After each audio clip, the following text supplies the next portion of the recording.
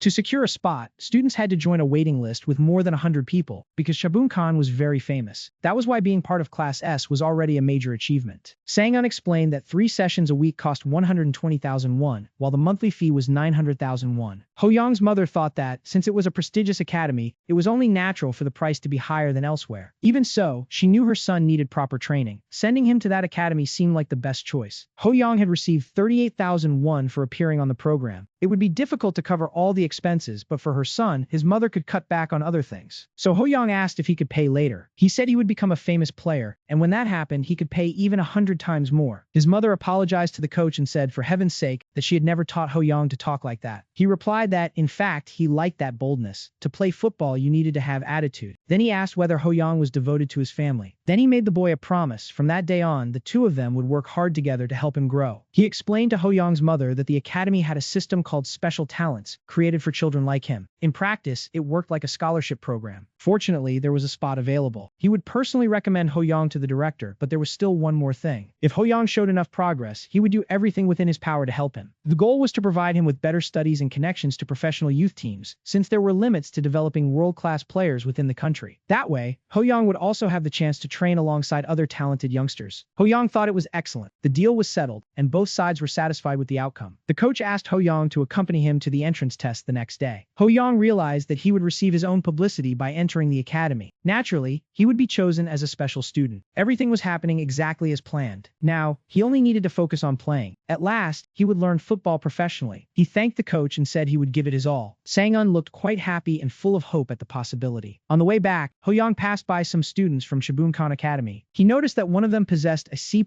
ranked prodigy football talent. Ho-young's own talent, however, was truly impressive. Junho had always been someone impressive. Sang-un possessed the talent to recognize players with great potential. Ho-young, however, did not need that. When he went to the youth academy, he would only need to find someone with truly exceptional talent. When they arrived home, his father asked if they had met Lisan. He regretted that Lisan had needed to take some time off. It was a shame he could not be there to watch his own son at that moment. Even so, he was very happy for Ho-young. To him, his son really was the best, and to celebrate, he had already ordered a pizza. Ho-young was overjoyed. In the past, the family had hardly ever gone out to eat like that. When he was younger, he never even asked for things like that. Even as a child, he already understood the family's financial situation. But in this life, Ho-young no longer needed to worry about his family's circumstances. He would succeed, and, in the future, repay everything his parents had done for him. While eating the pizza, Ho-young thought it was delicious. Perhaps his taste had become more childish. Or maybe that feeling was simply the result of nostalgia. 9 days later, the Shoot Dory program aired on MBS. Lightheartedness, fun, emotion, and the children's cuteness blended together, giving the program its first push toward becoming a huge success. Later, Ho-young's father said that he had received a call from Coach Lee Sang-un. He wanted to enroll Ho-young as a special student. However, his mother suddenly appeared with urgent news. They had created a fan page dedicated to the boy. Even Ho-young's father was completely surprised by that. They went to the computer and confirmed it. Ho-young had impressed people so much that they created a dedicated page for him on the Vu and Shoot Dory blog. More than 200 people were already following the page. Ho-young's father remarked that there was even an article. It said that Ho-young was the next promising star, but he imagined that not all the comments would be positive. Some posts sparked heated arguments. It was understandable since South Korea had high expectations for football, and nationalist sentiment was very strong during that period. The South Korean national team had experienced its golden era in 2002, but afterward, despite many players, Korean football fell into a massive decline. Since then, people had constantly been waiting for a new hero to emerge. Ho-young liked the feeling of being in the spotlight. Even with some criticism, it was still pleasant to know that everyone was talking about him. However, his father read some comments claiming that it was all just a script, even though that obviously was not true. Others claimed that Ho-young's family had paid to make sure he performed well during the recording. Ho-young's mother, however, told him not to worry about it. According to her, it was simply jealousy. In fact, Ho-young even liked those comments. If people were jealous, it meant he must be doing something very well, right? And they said yes, that it really made sense, and that he was right. Royale knew that celebrities were used to receiving criticism online, especially when they were athletes. Even so, there was one particular guy who made especially irritating comments. Someday, Ho-young would leave that person speechless. The next day, Ho-young began exploring the facilities of Chabu Academy. He watched some children his age playing soccer, along with others who were slightly older. While observing them, he discovered new talents, such as rank C curved free kick and several other promising abilities. Among them was also rank C plus flank entry. Ho-young felt that place was like an all-you-can-eat buffet without a scale. He could finally make full use of Mammon's power, and it was time to choose his fourth talent. It was then that he was introduced to Ho-young's younger brother, Hoyu, who was still a baby. He had the same brown hair as their mother. Another woman approached and remarked admiringly about how cute the baby was. Ho-young realized that the woman and the baby were new there. She was probably the mother of the boy responsible for the kick. Dory. Everyone was talking about that woman. She looked far too young and beautiful to be the mother of a child. She approached Ho-young's mother and remarked that her son's skills were even more impressive in person than on television. Then she asked if he had learned soccer anywhere before. His mother replied that he had not. According to her, Ho-young had been playing soccer since he was little. The woman asked her not to be so reserved and suggested that they could get to know each other better. Ho-young's mother, however, insisted that he only played soccer with. The woman then asked if her husband was a soccer player. She replied that he was not. Her husband worked for a semiconductor company. The woman wanted to know if he owned the company, but Ho-young's mother explained that he was only a manager. Even so, the woman asked if she at least had the means to pay the tuition. Ho-young's mother understood perfectly what that woman, who seemed like a real snake, was trying to imply. They said her son was a specialist, almost as if he had received a scholarship. So, according to her, he would not have to pay anything. The older woman was outraged and wanted to know why only her son would benefit from a scholarship. The answer was simple: he was extremely good at soccer. She should have known that. It did not take long for the woman to understand the situation and leave. Ho-young's mother thought that having a rich husband could be a source of pride, but raising good children was far more valuable. The coach watching Ho-young play noticed that his skills had improved again in just 10 days. He found Ho-young's growth impressive, but knew that developing too quickly was not always an advantage. In their youth, many players had displayed skills comparable to Maradona's, but failed when they reached professional soccer. They lacked balance between theory, experience, technique, and physical preparation. Growing too quickly without balance could turn a blessing into a problem. If that happened to Ho-young, all that potential would be wasted. In the S class, Ho-young had access to the best lessons and the most qualified coaches. He was also learning fundamentals such as ball control, dribbling, and passing. He was also learning stretches to prevent injuries, as well as the principles of positioning and movement for each position on the field. In a physical challenge, for example, he should use his shoulders instead of simply colliding with his opponent. Even basic details about how to win a 50-50 ball were things Ho-young still needed to learn. Sang-un explained to Ho-young that as soon as he passed the ball, he should start running. Ho-young asked where he should run. The coach replied that he did not need to know that yet. The most important thing was to start moving. The goal was to develop the habit of always staying in motion. That way, he would develop good movement both with and without the ball. In other words, he needed to learn how to position himself correctly to have a better chance of scoring. The coach had seen that Ho-young had listed forward as his desired position on the registration form. Therefore, he needed to pay even more attention to his movement without the ball. Every movement should have a clear purpose and work to his advantage. Since a forward did not spend most of the game with the ball, Ho-young needed to avoid unnecessary movement. movements. When he did not know exactly what to do, he could watch and imitate the movements of great players. Ho-young was trying to better understand his positioning, so he felt relieved to hear that advice from the coach. When he was younger and knew little about soccer, Ho-young believed that all he needed was to dribble and shoot well. As he learned more about the game, he realized how important movement without the ball was. He discovered that moving without the ball was just as important as any other skill. That was why those lessons were proving extremely valuable. Back on the field, Ho-young wondered which talent he would choose next. Perhaps he would choose one of the boys on the team who possessed the rank C formidable free kick talent. To copy it, Ho-young needed to win 3 out of 5 free kick challenges. Later, Ho-young scored another free kick and managed to win the challenge. With that, he was able to copy the formidable free kick talent. Then Ho-young began wondering whether he could improve his free kick even after acquiring that talent. His opponent was quite frustrated, but Ho-young simply thanked him for the match. He still needed to keep looking for other talents that he could use. However, after a few more minutes, Ho-young realized that the lesson was not as good as he had imagined. Not because of the practice itself, but because he was eager to watch the under-13 teams in the youth tournament. Since the area was restricted, he could not enter. At the end of the match, Ho-young concluded that the coach's talents were not worth the effort and that the conditions were too limited. Finding an active talented player would be like looking for a needle in a haystack, so he would take whatever he could for now. Coincidentally, at that moment, the coach was talking to an active professional player. It was the man known as Runaway Train, considered the greatest goal scorer in the history of Asia. He was the eldest son of Chabunkam Chadu. Ho-young wondered what a player who had shone so brightly during the Korea-Japan World Cup was doing there. He also thought the man was rather handsome. In the original timeline, however, Ho-young used to make fun of him, saying that he had an egg-shaped head. For now, he decided to simply observe the conversation. The coach asked if he would leave on the 26th of the following month. The answer was yes, he would be heading to Leverkusen. At that moment, Ho-young remembered that Cha-duri had received a call from Leverkusen, the very club where his father had played. He was about to begin his professional career, and it would happen during that winter transfer window. Ho-young now faced a difficult choice and needed to make a deci. If he simply left without thinking it through, he might not obtain any ability. But he also could not waste the chance to copy the talent of a player at that level. When he checked the system, Ho-young discovered that Cha-duri possessed 3 talents. Fast run was rank U, while legs faster than the pass were rank A and strong physique was rank B. To copy these talents, there were 2 conditions. The first was to play soccer together for at least 500 minutes. The second required doing leg exercises together for another 500 minutes at minimum. Ho-young wondered what rank U meant. Perhaps it was the highest level among all ranks. That meant he had to obtain that talent no matter what. The coach explained that he only needed to provide the documents related to the youth competition. Cha-duri confirmed and said his father had asked him for that favor on the way back. Sang-un commented that he had done a lot and noticed that he looked tired. It seemed he had been through some very busy days. Cha-duri replied that it was not exactly that. In fact, there was another reason behind the situation. Sang-un suggested a massage to help him relax his body before leaving the country. Cha-duri agreed, but explained that he suffered from chronic fatigue, perhaps because the big day was approaching and his mind was filled with thoughts. Suddenly, Ho-young approached and caught the attention of both the coach and Cha-duri. Without the slightest hesitation, he got straight to the point and asked the player for a favor. Cha-duri wondered if he had been recognized. Even while hiding his face under a large cap, that boy had still discovered who he was. Royale handed him a type of vitamin, a medicine that helped fight fatigue. Cha-duri was quite impressed by the boy's gesture. Royale thought that had gone perfectly. He had managed to make a very strong first impression. The coach then commented that Ho-young was hitting the targets very well, asking if he was always that accurate. Afterwards, he asked Duri to remember that name well. That boy had everything needed to become a promising player of the next generation. Cha-duri asked if Ho-young was really that good. Sang-un replied that he would be surprised when he saw him play. Duri concluded that if the coach spoke that way, the boy could not be ordinary and asked if he wanted to play with him for a while. Ho-young accepted immediately, as he would not waste such an opportunity. Cha-duri was also grateful because the vitamin had truly helped. His fatigue had almost completely disappeared. At the end of the match, he praised Ho-young's shot and asked if he remembered Yen, a player who had been training recently. Ho-young then remembered the original timeline. Kisun Yeon was a Korean player who had reached the Premier League. Since he had already read about him, Ho-young realized that Yeon had learned soccer from Cha-duri, a sports legend who was now standing right before his eyes. Later, they went to the coach's office. Sang-un asked how Cha-duri was feeling, and he replied that he was much better. Remembering the old days felt good. Samu agreed, saying that soccer players should solve their problems on the field itself. Then, he asked if Cha-duri had anything else to add. Ah, yes. Cha-duri asked if Sang-un's father had also seen Ho-young play. The coach replied that he had not yet, but he would watch him at the next opportunity. Dori agreed, but warned Ho-young to be careful. His father might end up wanting to take him home and raise him. After all, he knew Ho-young could become an excellent player. When Yeon was the only one, his father took him home and raised him as well. With his shameless attitude, Ho-young took the chance to ask them to take him too. After all, why not teach him how to play? Duri replied that Ho-young was already under the care of an excellent coach, Sang-un. Ho-young was certain that Duri could teach him something different as well. He wanted to become a player as good as that idol. He thought obtaining a talent of that level so early early would be an enormous advantage. It would be too good. But Chaduri only messed up his hair and said that Sang-un would take care of him. Ho-young asked if he could occasionally play with Duri on that same field. Duri replied that he had been very busy lately. Ho-young quickly lost hope, realizing it might not work out. However, Chaduri ended up asking where Ho-young lived. When he heard that he lived in Jeonju province, Chaduri made a proposal. Later, Ho-young's mother ended up apologizing for the situation. She thought making that request was already a burden, especially adding training sessions. Chaduri, however, replied that he liked training talented children and future prospects. His father used to take children to train when he was younger, and Duri wanted to continue that tradition. It would only be 1 hour a day for 1 month. The house was nearby, and he usually ran at night. In fact, he currently lived in Anhang, very close to them. Ho-young did not expect Chaduri to live so close. It was an excellent opportunity to train together and fulfill the requirements for that talent. The next day, Ho-young went for a walk. Afterwards, he played a match with Chaduri. Royao knew that this represented an effort Duri was making for him, so he intended to repay him somehow in the future. In just 1 week, Ho-young fulfilled all the conditions with Chaduri. It was much simpler than he expected to obtain a unique ranked talent. Legs faster than the pass was a truly tempting talent. But naturally, he chose fast run. The speed at which Chaduri controlled the ball and raced across the field was impressive. They even said his legs were faster than the ball, causing balance problems. Since the talent was unique, Ho-young received a warning. It would take 30 days to fully assimilate it. During that period, he could not copy any other talent. Ho-young thought it was similar to digesting food. It was as if his powers were slowly processing that enormous ability. But that did not matter. He had time. Besides, he had gained connections that no amount of money could buy. This was also the path of a soccer player. 1 step at a time. Ho-young was beginning to feel that he was truly getting closer to his dream of becoming a professional player. Time passed quickly as he repeated his training and continued recording for Dory. In mid-November, a Korean member of the Shoot Dory youth coaching staff was arrested on charges of involvement in betting. Even so, the show's audience continued growing week after week, dominating the. Meanwhile, in the Premier League, a prodigy of only 16 years old made his debut. He said a phrase that caused a huge stir in Korea, saying only one thing, "Remember my name, Wayne Rooney." In 2002, after Cristiano Ronaldo, another great player appeared. Ho-young imagined his own future while watching Wayne Rooney's debut. On December 11th, the time came for another televised match. This time, Ho-young was more nervous than usual. Besides official authorities, members of the Korean Football Association, the Youth Strategy Division, and sports journalists were also present. Ho-young's father told him not to feel intimidated. Those boys might be taller, but he was better at soccer. Ho-young replied, "Yes, father, he would win." His father then wished his son good luck. Later, Ho-young finally entered the field. The narrator commented that the boy's movements were much more precise than the last time. The commentator agreed, but said some people feared that it was only. The narrator, however, stated with conviction that it was not merely luck. The commentator asked why he was praising the boy so much, as if he wanted to build a connection from an early age. The narrator replied that it was actually the opposite. Ho-young already had plenty of connections. Kim Byung-jin joked that those jokes were going a little too far.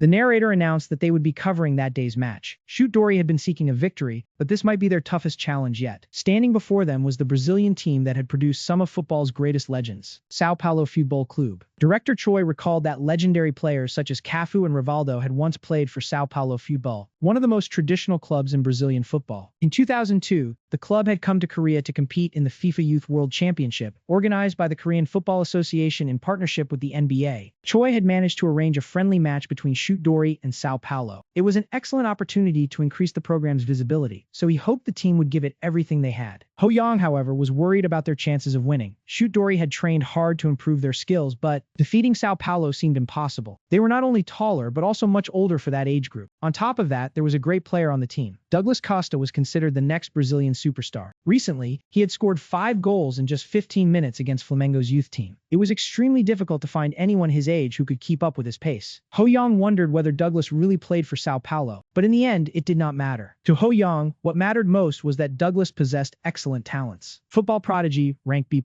Quick legs, rank A genius capable of fluctuating between brilliance and mediocrity. Furthermore, the conditions for copying Douglas's abilities were clear: stop him from scoring and surpass his ability to beat opponents with his speed. Ho-young found that possibility quite tempting. Carlos, the São Paulo youth coach, thought that with Costa on the field, he could probably score 10 goals without even breaking a sweat. He had watched videos of Shoot Dory and identified only one standout boy, Ho-young. The rest of the team, however, seemed to have no defined tactics at all. So Carlos called 2 of his players over. First, he told Douglas to relax and treat it simply as a warm-up. The truly important match would be the following week, but he was already the team's biggest star. Then Carlos turned his attention to the other blonde boy, Casemiro, and said that he should mark Ho-young, number 7. It would be a good opportunity for Casemiro to learn while facing that boy. Casemiro asked whether that was really an opportunity, thinking Ho-young would easily lose to him. Carlos told him not to underestimate anyone and to find out what the boy was capable of during the match. match. If they did not concede a single goal, Carlos would take them to the amusement park. With that promise, the two became even more motivated. Carlos explained to the Sao Paulo youth team that the match would be 8 against 8. They were already accustomed to that format, and the smaller field would favor creating opportunities through the middle. He instructed each player on his role, while Casemiro thought those little boys would never be able to beat them. Even so, there was something different about that boy named Ho Yang. Ho Yang was about 15 centimeters shorter. Casemiro thought he could simply stop him. If Douglas scored the goals, they would go to the amusement park. To Casemiro, it seemed incredibly easy, so he said the match could begin. And so the clash between Shoot Dory and the Sao Paulo Futebol Clube youth team began. Within the first few minutes, it became clear that Sao Paulo was different. They were much faster. They also dribbled better, had greater ball control, and exchanged passes much more quickly. The commentator explained that, even in childhood, Westerners tended to be taller and stronger than Asians. That made the challenge even greater for Shoot Dory. The Brazilians were not as tall as Europeans, but they possessed impressive physical conditioning. That was why Brazilian football had such a reputation for being special. Shoot Dory was facing a physically much more imposing opponent, making the match an extremely difficult challenge. The pool of Korean players was comparatively small, with Ho Yang being the main exception. The narrator pointed out that playing at home might offer them some advantage. However, as soon as he finished speaking, Douglas Costa advanced with the ball and performed his first dribble. Using his extraordinary speed, Douglas easily broke through Shoot Dory's defense. He was simply too fast for his opponents. Douglas thought those players were extremely weak and immediately took a shot, attempting to score the first goal. But Ho Yang appeared in his path, intercepted the ball, and deflected it out for a corner. Douglas was surprised and wanted to know who had managed to do that. Looking at Ho Yang, Douglas thought it had been nothing more than luck. At least, that was what he wanted to believe. Shortly afterward, Ho Yang continued intercepting passes and winning back even more balls. The people in the stands began to realize that Royale was highly skilled. Douglas thought he should have scored at least 2 goals by then, but he still had not managed to take a single shot. Aside from that first attempt, every other one had been stopped because of that boy. It could not possibly be a coincidence. Douglas approached Ho Yang and asked why he was there. After all, he was a striker, so why did he keep marking him specifically? Ho Yang did not understand what Douglas was saying. He did not speak Portuguese. So Ho Yang switched to English and said that Douglas would not score a single goal that day. Not today. The taunt made Douglas furious. It was the first time Douglas had felt so challenged since he had started playing football. To him, it was absurd that he could not do anything against a striker who did not even play as a defender. It was ridiculous. Douglas wanted to show what he was capable of. Sao Paulo controlled the match and also had Casemiro in defense to stop any advance. At that moment, Shoot Dory managed to launch a counterattack, but getting past Sao Paulo's defense would be extremely difficult. Casemiro easily won the ball back. Then he passed it to Douglas. The Shoot Dory goalkeeper, however, looked quite frightened by that shot. It was the perfect opportunity for Douglas to finally score. But once again, Ho Yang appeared. He stayed close to Douglas and managed to win the ball back with great determination. Douglas could not understand why that striker always stayed so far behind. Even so, he accelerated, trying to regain possession. But for some reason, Ho Yang was even faster than him. Douglas was losing that race for speed. Ho Yang pulled even farther away, widening the distance between them. Douglas was quite pleased to see him near the area where a striker was supposed to be. The narrator commented that Douglas seemed irritated. The commentator replied that, up to that point, Ho Yang had been showing a completely different side. Long-range shots had always been his specialty, but today he was relying on dribbling. The narrator noticed that he was taking advantage of that opening. Ho Yang charged forward at high speed and quickly broke through the defense, using dribbles very similar to those of Chaduri. That was because he had actually learned that skill from... But at that moment, he came face to face with none other than Casemiro, who possessed the talents B+ soccer prodigy, B-ball interception, and C-ball block. To copy them, Ho Yang needed to successfully advance on his own and score a goal. Ho Yang knew that in the future, Casemiro would become a defensive midfielder and defender for Real Madrid, as well as a promising player destined to lead the Brazilian national team. Casemiro's talents were excellent advantages, and at that moment, Ho Yang was about to fulfill both required conditions. Casemiro did recognize that Royale was fast, but he believed that was all there was to him. After all, speed alone would not be enough. The moment Ho Yang advanced with the ball toward Casemiro ended up getting nutmegged. Ho Yang shot past Casemiro like a rocket. Casemiro could not understand where all that speed came from. There did not seem to be any special ability. He simply kicked the ball ahead and Royale kept charging forward without stopping until he reached the Sao Paulo penalty area, and he scored with tremendous ease. He even commented afterward that the goalkeeper was far too slow. The crowd in the stands was stunned by that play. And all of this was against the prestigious Sao Paulo Futebol Clube. Ho Yang had just scored the opening goal. The commentator showed his pride, while the narrator told the viewers that the future of South Korean soccer seemed to be shining brightly. Director Choi Boy thought the boy had outrun Douglas Costa and then broken through Casemiro's defense. To him, it had been perfect. He was practically a midfield master, capable of controlling both defense and attack. It would be perfect to put the subtitles exactly that way. The video would certainly become a huge success. The production team also recognized that the boy was truly talented. That episode promised an enormous audience, while a photographer remarked that the youth academies no longer had any openings. The soccer fever sweeping Korea, fueled by that boy, was real. Ho Young repeated the celebration he had copied from CR7. He thought that, as expected, Chaudhry's talent was absurd. It was almost as if a special trick had been installed inside his own body. However, he began to feel some fatigue in his left knee. Even so, he noticed the crowd in the stands celebrating and cheering for his goal. Ho Young admitted that he was nervous. He was still playing in a stadium below his true level, but even so, the experience was wonderful. He was feeling good. That day, he intended to dominate the entire field. At that moment, Casemiro's system window appeared, and of course, he took the opportunity to copy the B+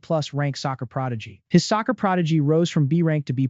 Now he also possessed C powerful mid-range shot, C solid muscles, C curved free kick, and Chaudhry's unique rank innate run and shot. With 2 more goals and 5 successful solo advances, Ho Young could copy another of Casemiro's talents. But there was no time for that. So, at that moment, he decided to focus on copying Douglas's interception skill of the ball. During halftime, Carlos did not want to worsen the condition of the player before the important match they had coming up, so he decided to substitute them. He replied that he could still improve his poor condition. Carlos explained that this was not the reason. It would be better for him to rest on the bench. He had learned something very valuable that day. Now he should return to the bench, reflect on everything, and show how much he had improved the next time he got an opportunity. Douglas asked what he could possibly learn from those Asians. After all, he was a Brazilian destined to become the star of the series. Carlos told him to listen carefully. If he were the referee, that prejudiced remark would be worthy of a red card. If Douglas could not recognize other players' abilities, he needed to watch the match as a spectator and face reality. The match continued, and Ho Young maintained his pace throughout the second half. Even Sao Paulo was struggling to contain his attacks. Douglas was genuinely impressed by Ho Young's performance. Carlos asked if Douglas was only 12 years old. After all, he was no longer that young. Ronaldo was also surprised to see a 14-year-old in a professional youth team, but perhaps they knew exactly what they were doing. The only ones willing to tolerate foolish behavior would be the fans, but even that required talent. Douglas then apologized to the coach. Carlos thought that, in any case, Ho Young had impressive stamina and very well-developed muscles. His speed with the ball was absurd. Carlos had already trained many players, but that boy was on another level. He simply could not understand where such a phenomenon had come from. Carlos could not even imagine that something much greater lay behind Ho Young. The boy seemed to have made a supernatural pact to obtain those abilities. Later, Sao Paulo managed to score against a goalkeeper who seemed hesitant in front of the ball. The narrator commented that they had finally gotten into the game and were apparently beginning to adapt to the time zone and the cold. Ho Young was already feeling his energy running low. Soccer was not a sport meant to be played alone, but if he could defeat Sao Paulo, the impact would be enormous. Ho Young's team, Shoot Dory, was completely exhausted. He was practically the only one still moving relatively normally, although he was tired as well. Even so, he kept running without stopping, pushing on until the very last moment, until the match finally came to an end. In the end, Sao Paulo won the match 9-4. Carlos thought that, at least, he could still preserve some of his pride since they had not lost. The match should have served as moral encouragement for the tournament, but it ended up having the opposite effect, leaving everyone even more discouraged. However, they had found a great surprise, a boy named Royal. Carlos asked the team what they thought about the boy. One of them replied that he was very good and reminded him of Ricardo a few years ago. What stood out the most was his speed with the ball. He was not that fast when simply running, but his explosive acceleration was impressive. If he also had technical talent, he could become a star. Carlos commented that the boy's fundamentals were still weak, but he was fast and intelligent. Above all, he seemed to truly love soccer. Perhaps he could become a very good player at that level. Only time would tell whether he was an extraordinary genius, an ordinary talent, or just a hope emerging from mediocrity. Ho Young's parents said they had lost, but they considered their son's match a good performance. Suddenly, Carlos himself approached the stands to talk with them. Ho Young's father could not speak Portuguese or Spanish, but his mother was fluent in Spanish. In fact, she had been born in Spain. Carlos said that, then, they would not need a translator, which made things much easier. Then, he introduced himself as the coach of Sao Paulo's youth team. He wanted to have a brief conversation with the family. Ho Young's mother asked what he could do for them. Carlos wanted to know if their son belonged to any youth club. To him, soccer knew no borders, and that boy was like a rough diamond that needed to be polished. That was why Carlos wanted to offer Ho Young a spot at Sao Paulo Academy. Meanwhile, Ho Young also needed to make a decision. He could copy talents from 2 different people, Douglas or Casimiro. Casemiro. Casemiro had abilities focused on defense, while Douglas possessed much more offensive talents. Since Ho-young already had the rank B+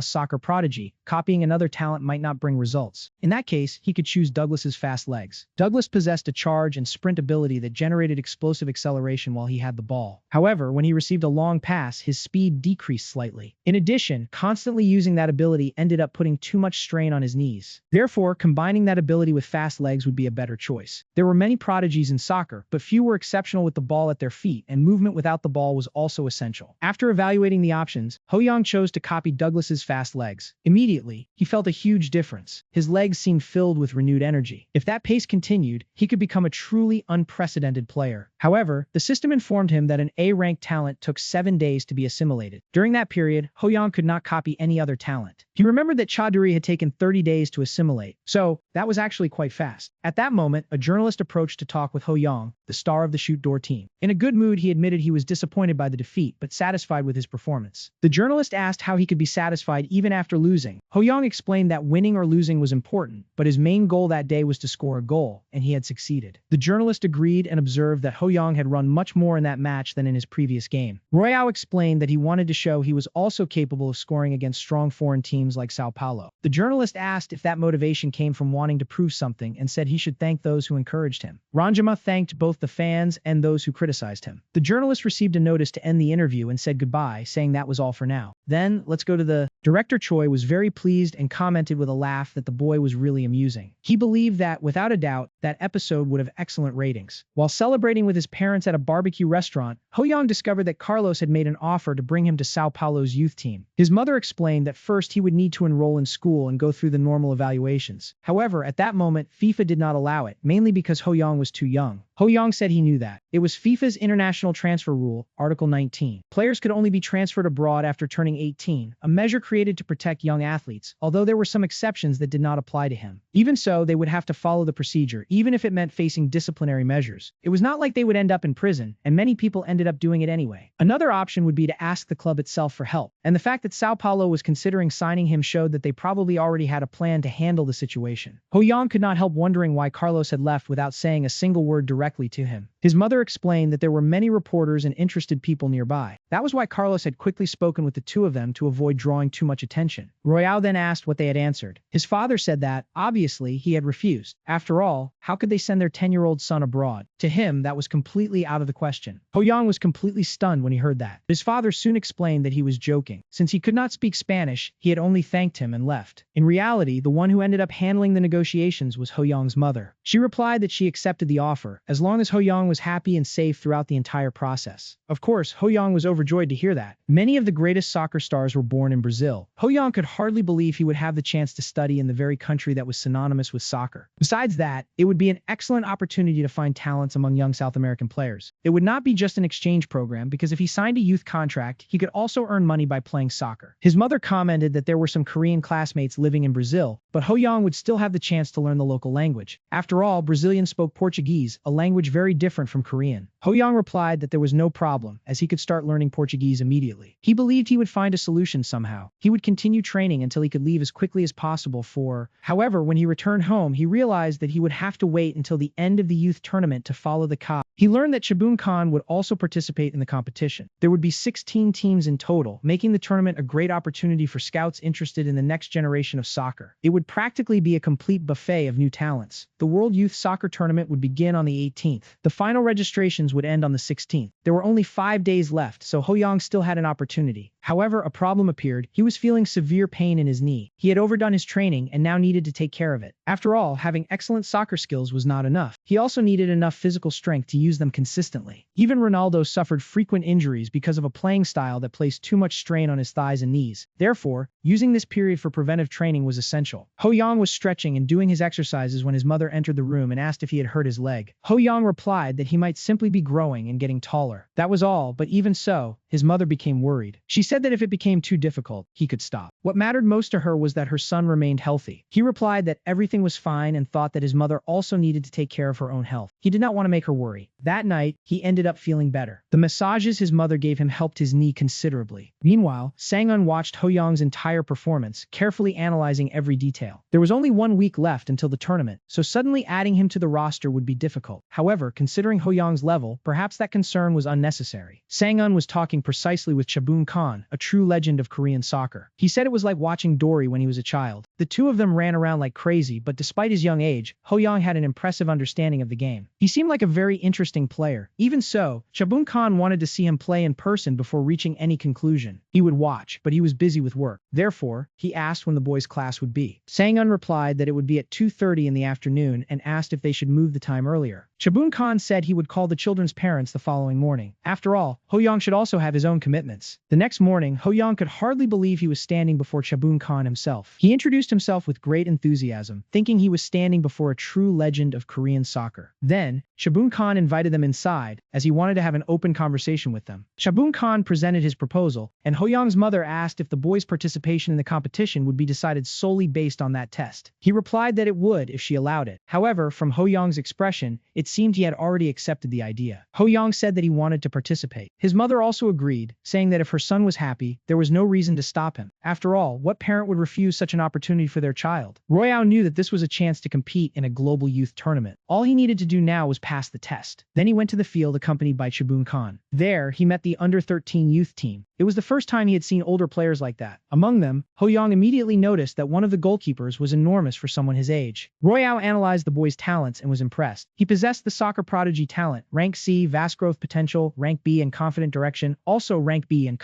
Before that, Ho-young had asked Chaboon Khan what kind of test he would take. He explained that it would be a full field match, 11 against 11. Ho-young knew that evaluation would not be easy at all. As soon as the match started, Royale realized that his team had been instructed to play in a 4-4-2 formation. There were 2 fast and direct forwards. Ho-young occupied an attacking position that required well-calculated advances executed at the right moment. Examples of stealthy forwards included the Italian Filippo, the Brazilian Ronaldo, and the Dutch Hannister Roy. This position was almost entirely focused on scoring goals, being known as a finisher or goal hunter. Because of that, Runyon would normally receive much tighter marking. But at that moment, no one was marking Ho-young, and he was not receiving any passes either. He thought they could at least pass him the ball once. They were treating Ho-young as if he simply did not exist. Perhaps those boys wanted to show themselves because he was a newcomer, but it was fine. Ho-young decided to seek the ball on his own. Then, he rushed through the center of the field. As he advanced, he asked his teammates to pass the ball to him. Sang-eun commented that it was impressive, although he said he should not laugh at the situation. Chaboon Khan, however, stated that Ho-young was doing very well. If there was strong distrust among the team's players, he would have no choice but to prove his worth on the field. Chaboon Khan had gone through something similar in Germany and remembered that in soccer, happiness begins when you have the ball, even with the risk of being left out. Even so, that was part of soccer. That boy was naturally putting that idea into practice. Royale even went as far as taking the ball from one of his own teammates. The boy then asked why he had intercepted a pass intended for a player on his own team. Royale knew very well that if his teammates did not accept him as part of the team, he would have to make them recognize his value through his own abilities. He ran without stopping, advancing until he managed to break through the entire opposing defensive line. The opponents were impressed by that boy's speed. Ho-young showed the direct style of a striker who had only one thing in mind, scoring goals. The opposing defense closed in to form a barrier, but Ho-young attempted a shot from midfield. Even knowing the ball would probably not reach the goal, Ho-young asked the other forward to challenge for it in the air, and he actually managed to reach the ball and finish the play. It was another goal. However, Ho-young was paying attention to the system conditions for stealing talents. The first required 15 or more assists in official matches or not. The second required more than 250 minutes playing with that goalkeeper in official matches. This way, he could copy the height growth talent. He wanted to reach at least 180 centimeters in height in this life. That was Seok Hyun-jun, a well-known name among national soccer fans. At 12 years old, he was already 170 centimeters tall. His talent would allow a Korean, who was normally shorter in height, to surpass 190 meters as an adult. That was exactly the talent Ho-young wanted to copy. Therefore, he did everything he could to obtain it, even with a difficult condition since it was a congenital talent. Determined to fulfill the requirement, Ho-young made another pass to Hyun-jun. The boy took advantage of the set piece and scored another another header. This was the strategy Ho Young had used to form a strong attacking partnership with him. Later, during a private conversation with Ho Young, Shabun Khan showed that he was impressed. In the first match, the boy had scored 1 goal and provided 3 assists. Shabun Khan even asked whether he preferred making assists or scoring goals. Ho Young replied that he preferred scoring, but he passed the ball to Hyun Jun because the opposing defense had lowered their guard around him. Shabun Khan praised his awareness and his ability to understand his teammates. From that day onward, he would join the competition class, while the coach would discuss the competition separately with his mother. Ho Young replied that he understood everything. Meanwhile, Shabun Khan was already carefully analyzing his talents. He possessed several talents, including Shabun Khan's thighs, rank legendary, leadership derived from experience, rank B, excellent vision for promising players, rank B, and advanced technique understanding, currently rank B. There were also other locked talents that Ho Young could not see. To unlock them, he would need to score 30 long-range goals from at least 30 meters in an official match and reach the semifinals of an official competition recognized by FIFA. Ho Young was already so excited that he looked like Sonic in front of a meal. Shabun Khan asked why he was looking that way. Ho Young replied that it was nothing and tried to hide it. Zo Hoyan became excited after discovering that L meant legendary. He had never seen a talent classification like that before. Shabun Khan's main characteristic was his 31-inch thighs, responsible for explosive power and endurance comparable to a marathon runner. His speed reached the level of Chaduri, known for having the best physical build in Korean football. He was truly worthy of being called a legend. The conditions for unlocking those talents were also extremely difficult, showing how unique Shabun Khan was. Shabun Khan asked if Sao Paulo had contacted him again. Last time, Flamengo had appeared and taken one of the Korean players. Royao said that he had also received an offer and wanted to accept it. The older man replied that it was certainly a good decision. It would be difficult, but he would need to take care of himself if he wanted to build a great football career. Experiencing different countries could help him develop his talent even further. Even if he decided to play overseas, he would continue keeping in touch. If any difficulties arose, he could ask for help. From that day on, Ho Young actively participated in group training and focused mainly on becoming part of the team. Naturally, he continued providing assists for Hyun Jun, and that eventually caused a change in his position. Ho Young began playing as a second striker. Sang-un explained that the second striker supports the main striker and also directly participates in goal-scoring plays. It is a role that requires both striker and midfielder skills, such as dribbling, advancing, passing, and shooting. He also said that Ho Young needed to take the initiative in attack, but without trying to carry the entire team alone. Above all, he should play with confidence. Ho Young thought there was some contradiction in what he said, but even so, he put that aside. On the eve of the competition, he once again delivered a precise pass. Hyun Jun took advantage and scored with a header. Sang-un thought the two-touch combination between Hyun Jun and Ho Young was almost perfect. With that level of ability, they should be able to reach the quarterfinals. Even against strong European national teams like the Netherlands and Portugal, they were not that far behind in terms of quality. In the end, he finished the training by praising everyone's work and telling them to go inside and change clothes. Ho Young realized that this had been his final group training before the competition. He had also fulfilled the first condition to absorb Hyun Jun's talents. Now, he only needed to play at least 250 minutes with him in official matches. Ho Young knew that each youth match lasted 50 minutes. Therefore, he would need to reach at least the quarterfinals. The next day, December 18th, narrators and commentators were already presenting the Youth World Championship. The tournament was jointly organized by the Korean Football Association and MBS. It was the first Youth World Championship held in Korea, an international tournament promoted after the 2016 World Cup. The players entered the stadium, and the first match would be between Shabun Khan and the Poland national team. When Royao entered the stadium, he was impressed by the natural grass field. Even without any fans present, he already felt like a true professional player. While greeting the opponents, he thought that if he had arrived a few months earlier, he might have even met Lewandowski if Poland had been there. Lewandowski, who would become one of the world's greatest strikers alongside Suarez and Harry Kane, was a true legend of Polish football. It was a shame that he could not meet him. Ho Young felt a little disappointed, although his opponent did not understand why. After all, to Ho Young, it was a shame to miss the chance to meet a future football legend. But at that moment, there was something much more important: winning the match. Shabun Khan Football Club against the Poland national team. The match began, and both the commentator and narrator highlighted that Ho Young's presence was a variable Poland had not expected. Shabun Khan entered the field in a 4-4-2 formation, designed to apply pressure across the entire field. The Polish national team used a 4-2-3-1 formation, aiming to better utilize their players' physical advantage. Poland started by dominating possession. Their midfielders controlled the field, and the ball easily passed through Shabun Khan's defense, leaving the players surprised. They simply could not stop the Polish advance. Jaroslaw was the one who managed to completely break through the defense to receive the through pass. He believed that if he controlled his first touch, he could compete in a one-on-one situation. What Jaroslaw did not expect was Ho Young's interception. He wondered why the boy was there. After all, Ho Young was not a striker. Royao's pass was executed perfectly. When he tried to follow him, the defense moved to mark him, but he advanced without the ball and managed to break through the marking. Finally, he regained control of the ball. All of this happened after receiving an excellent pass. The Polish defense quickly reorganized, attempting to form a barrier around him. But Royale used his impressive acceleration to break through the marking. He not only surpassed the defenders, but also went past the goalkeeper, entering the net together with the ball. 7 minutes into the first half, Shabun Khan scored the first goal of the match. And as expected, it was Ho Yang who scored. He thought he had managed to do it in a truly elegant way. His legs moved so quickly that Ho Yang lost control of his own body and ended up falling along with. The narrator and commentator emphasized that the boy truly had incredible potential. The Polish coach wanted to know who that boy was. The more he thought about it, the more he realized this was not simply someone good at soccer. It was like bringing a grenade launcher to a first aid competition. Later, one of the Shabun Khan players became completely surrounded, unable to find any option to pass the ball. But Ho Yang was there, free to receive the pass. He controlled the ball and noticed that 3 opponents were already running toward him to mark him. There was no. Even so, Ho Yang told Hyun Jun to start running. Hyun Jun understood the advice and followed it. The two needed to create a connection on the field. Ho Yang then realized that Hyun Jun had understood his message. He escaped past the defender and accelerated while carrying the ball. Hyun Jun was ready to receive the pass and head the ball, as he usually did. It would have been a perfect assist, but he noticed the goal was open and shot as soon as he entered the penalty area. The ball went in with precision, securing the goal. The commentator pointed out that he chose to finish instead of making the assist. The narrator explained that he slowed down, drew in the defense, and suddenly created an unexpected angle for the shot. It was an excellent play. Ho Yang was extremely happy, almost unable to believe that he had performed a play that had once existed only in his imagination. He wondered if this was how great players always felt whenever they accomplished something similar. After celebrating, Ho Yang noticed that his powerful mid-range shot had evolved. The talent was now rank C+.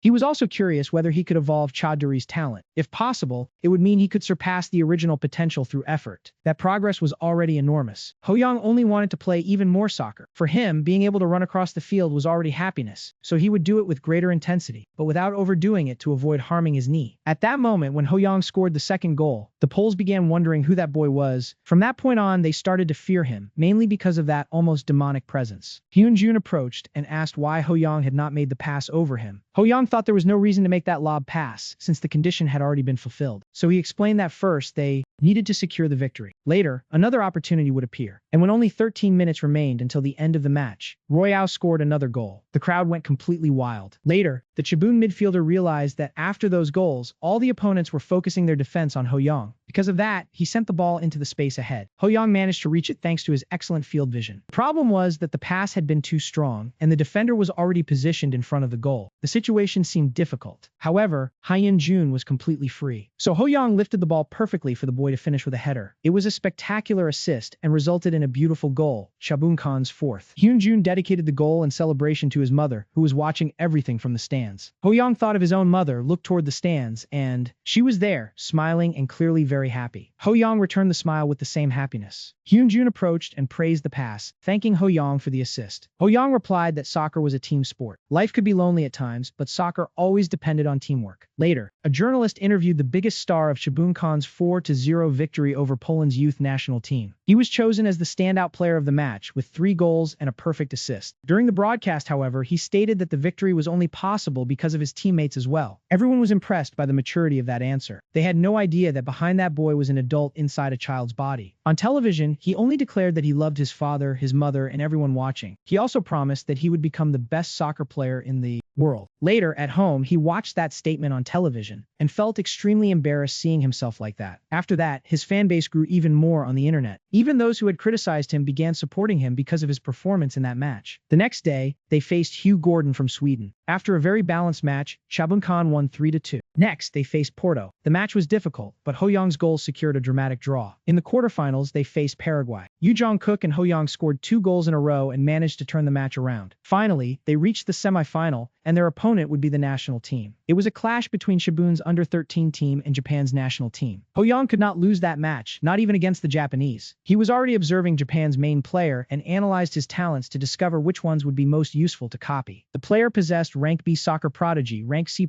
delicate ball touch, and rank C+ off-the-ball movement. To acquire the talent, Ho Yang needed to win the individual duel and steal the ball from him 5 times. He thought the condition was terrible. After all, he was a striker, not a defender. Since things had reached this point, he decided decided to take a freer position. Ho-young approached the boy and said he would be in trouble that day. Shinji wondered if that boy had gone crazy. Royale thought that a free position allowed a player to move around the field without being restricted to a specific area. To play that way, one needed excellent awareness and the ability to choose the right position at the right moment. Even so, he decided to try. He wanted to steal the ball from Shinji, and wherever he went, Ho-young would follow him. 7 minutes into the first half, the Japanese national team began increasing the pace of the match. They made an excellent pass to Kagawa, but Ho-young was marking him. Shinji realized that he was fast, although he wondered why. There was a forward applying so much pressure. Perhaps it was a battle of technique. Even so, Shinji advanced further because he had superior ball control. Sang-un then questioned why Ho-young was so far away from his position. But Ho-young managed to intercept and recover the ball, immediately returning to the attack. Sang-un wondered when Ho-young had become so efficient at defense. On the bench, the players realized that it was a great chance for a counterattack. Ho-young could only do this thanks to the ability he copied from Casimiro, precise ball interception of rank. Shinji thought it was incredible that a forward, who was not even a midfielder, had managed to take the ball from him. Even so, he had never felt so humiliated on the field. And Royale repeated that several times, constantly stealing the ball from Shinji. He had fulfilled the first condition. Now, he only needed to win the match. With that settled, he could finally focus all his attention on the attack. He advanced like a train, passing through everyone who tried to stop him. Japanese players could barely hold him back. Royale broke through the entire defense, but instead of shooting, he made a pass to receive the ball further ahead. It was then that he noticed Hyun-jun in that position. Even so, Royale risked the shot toward the goal. The goalkeeper managed to defend, but he knew that Hyun-jun was ready to take advantage of the rebound. With the ball in the air, he headed it once again and scored the goal. After that, the match became completely one-sided. Japan could do nothing more than defend until the final whistle. The match ended with Chibunka's 3-0 victory. The narrator highlighted that Ho-young had shown not only offensive talent, but also impressive defensive ability. Everyone from Chibunkan celebrated greatly, as the team had secured its place in the tournament final. Now, only one more victory was needed to claim the title. The next match would be between Germany and Sao Paulo Futebol Clube. The winner would face Chibunkan in the grand final. However, Sao Paulo was defeated by the German team 4-0.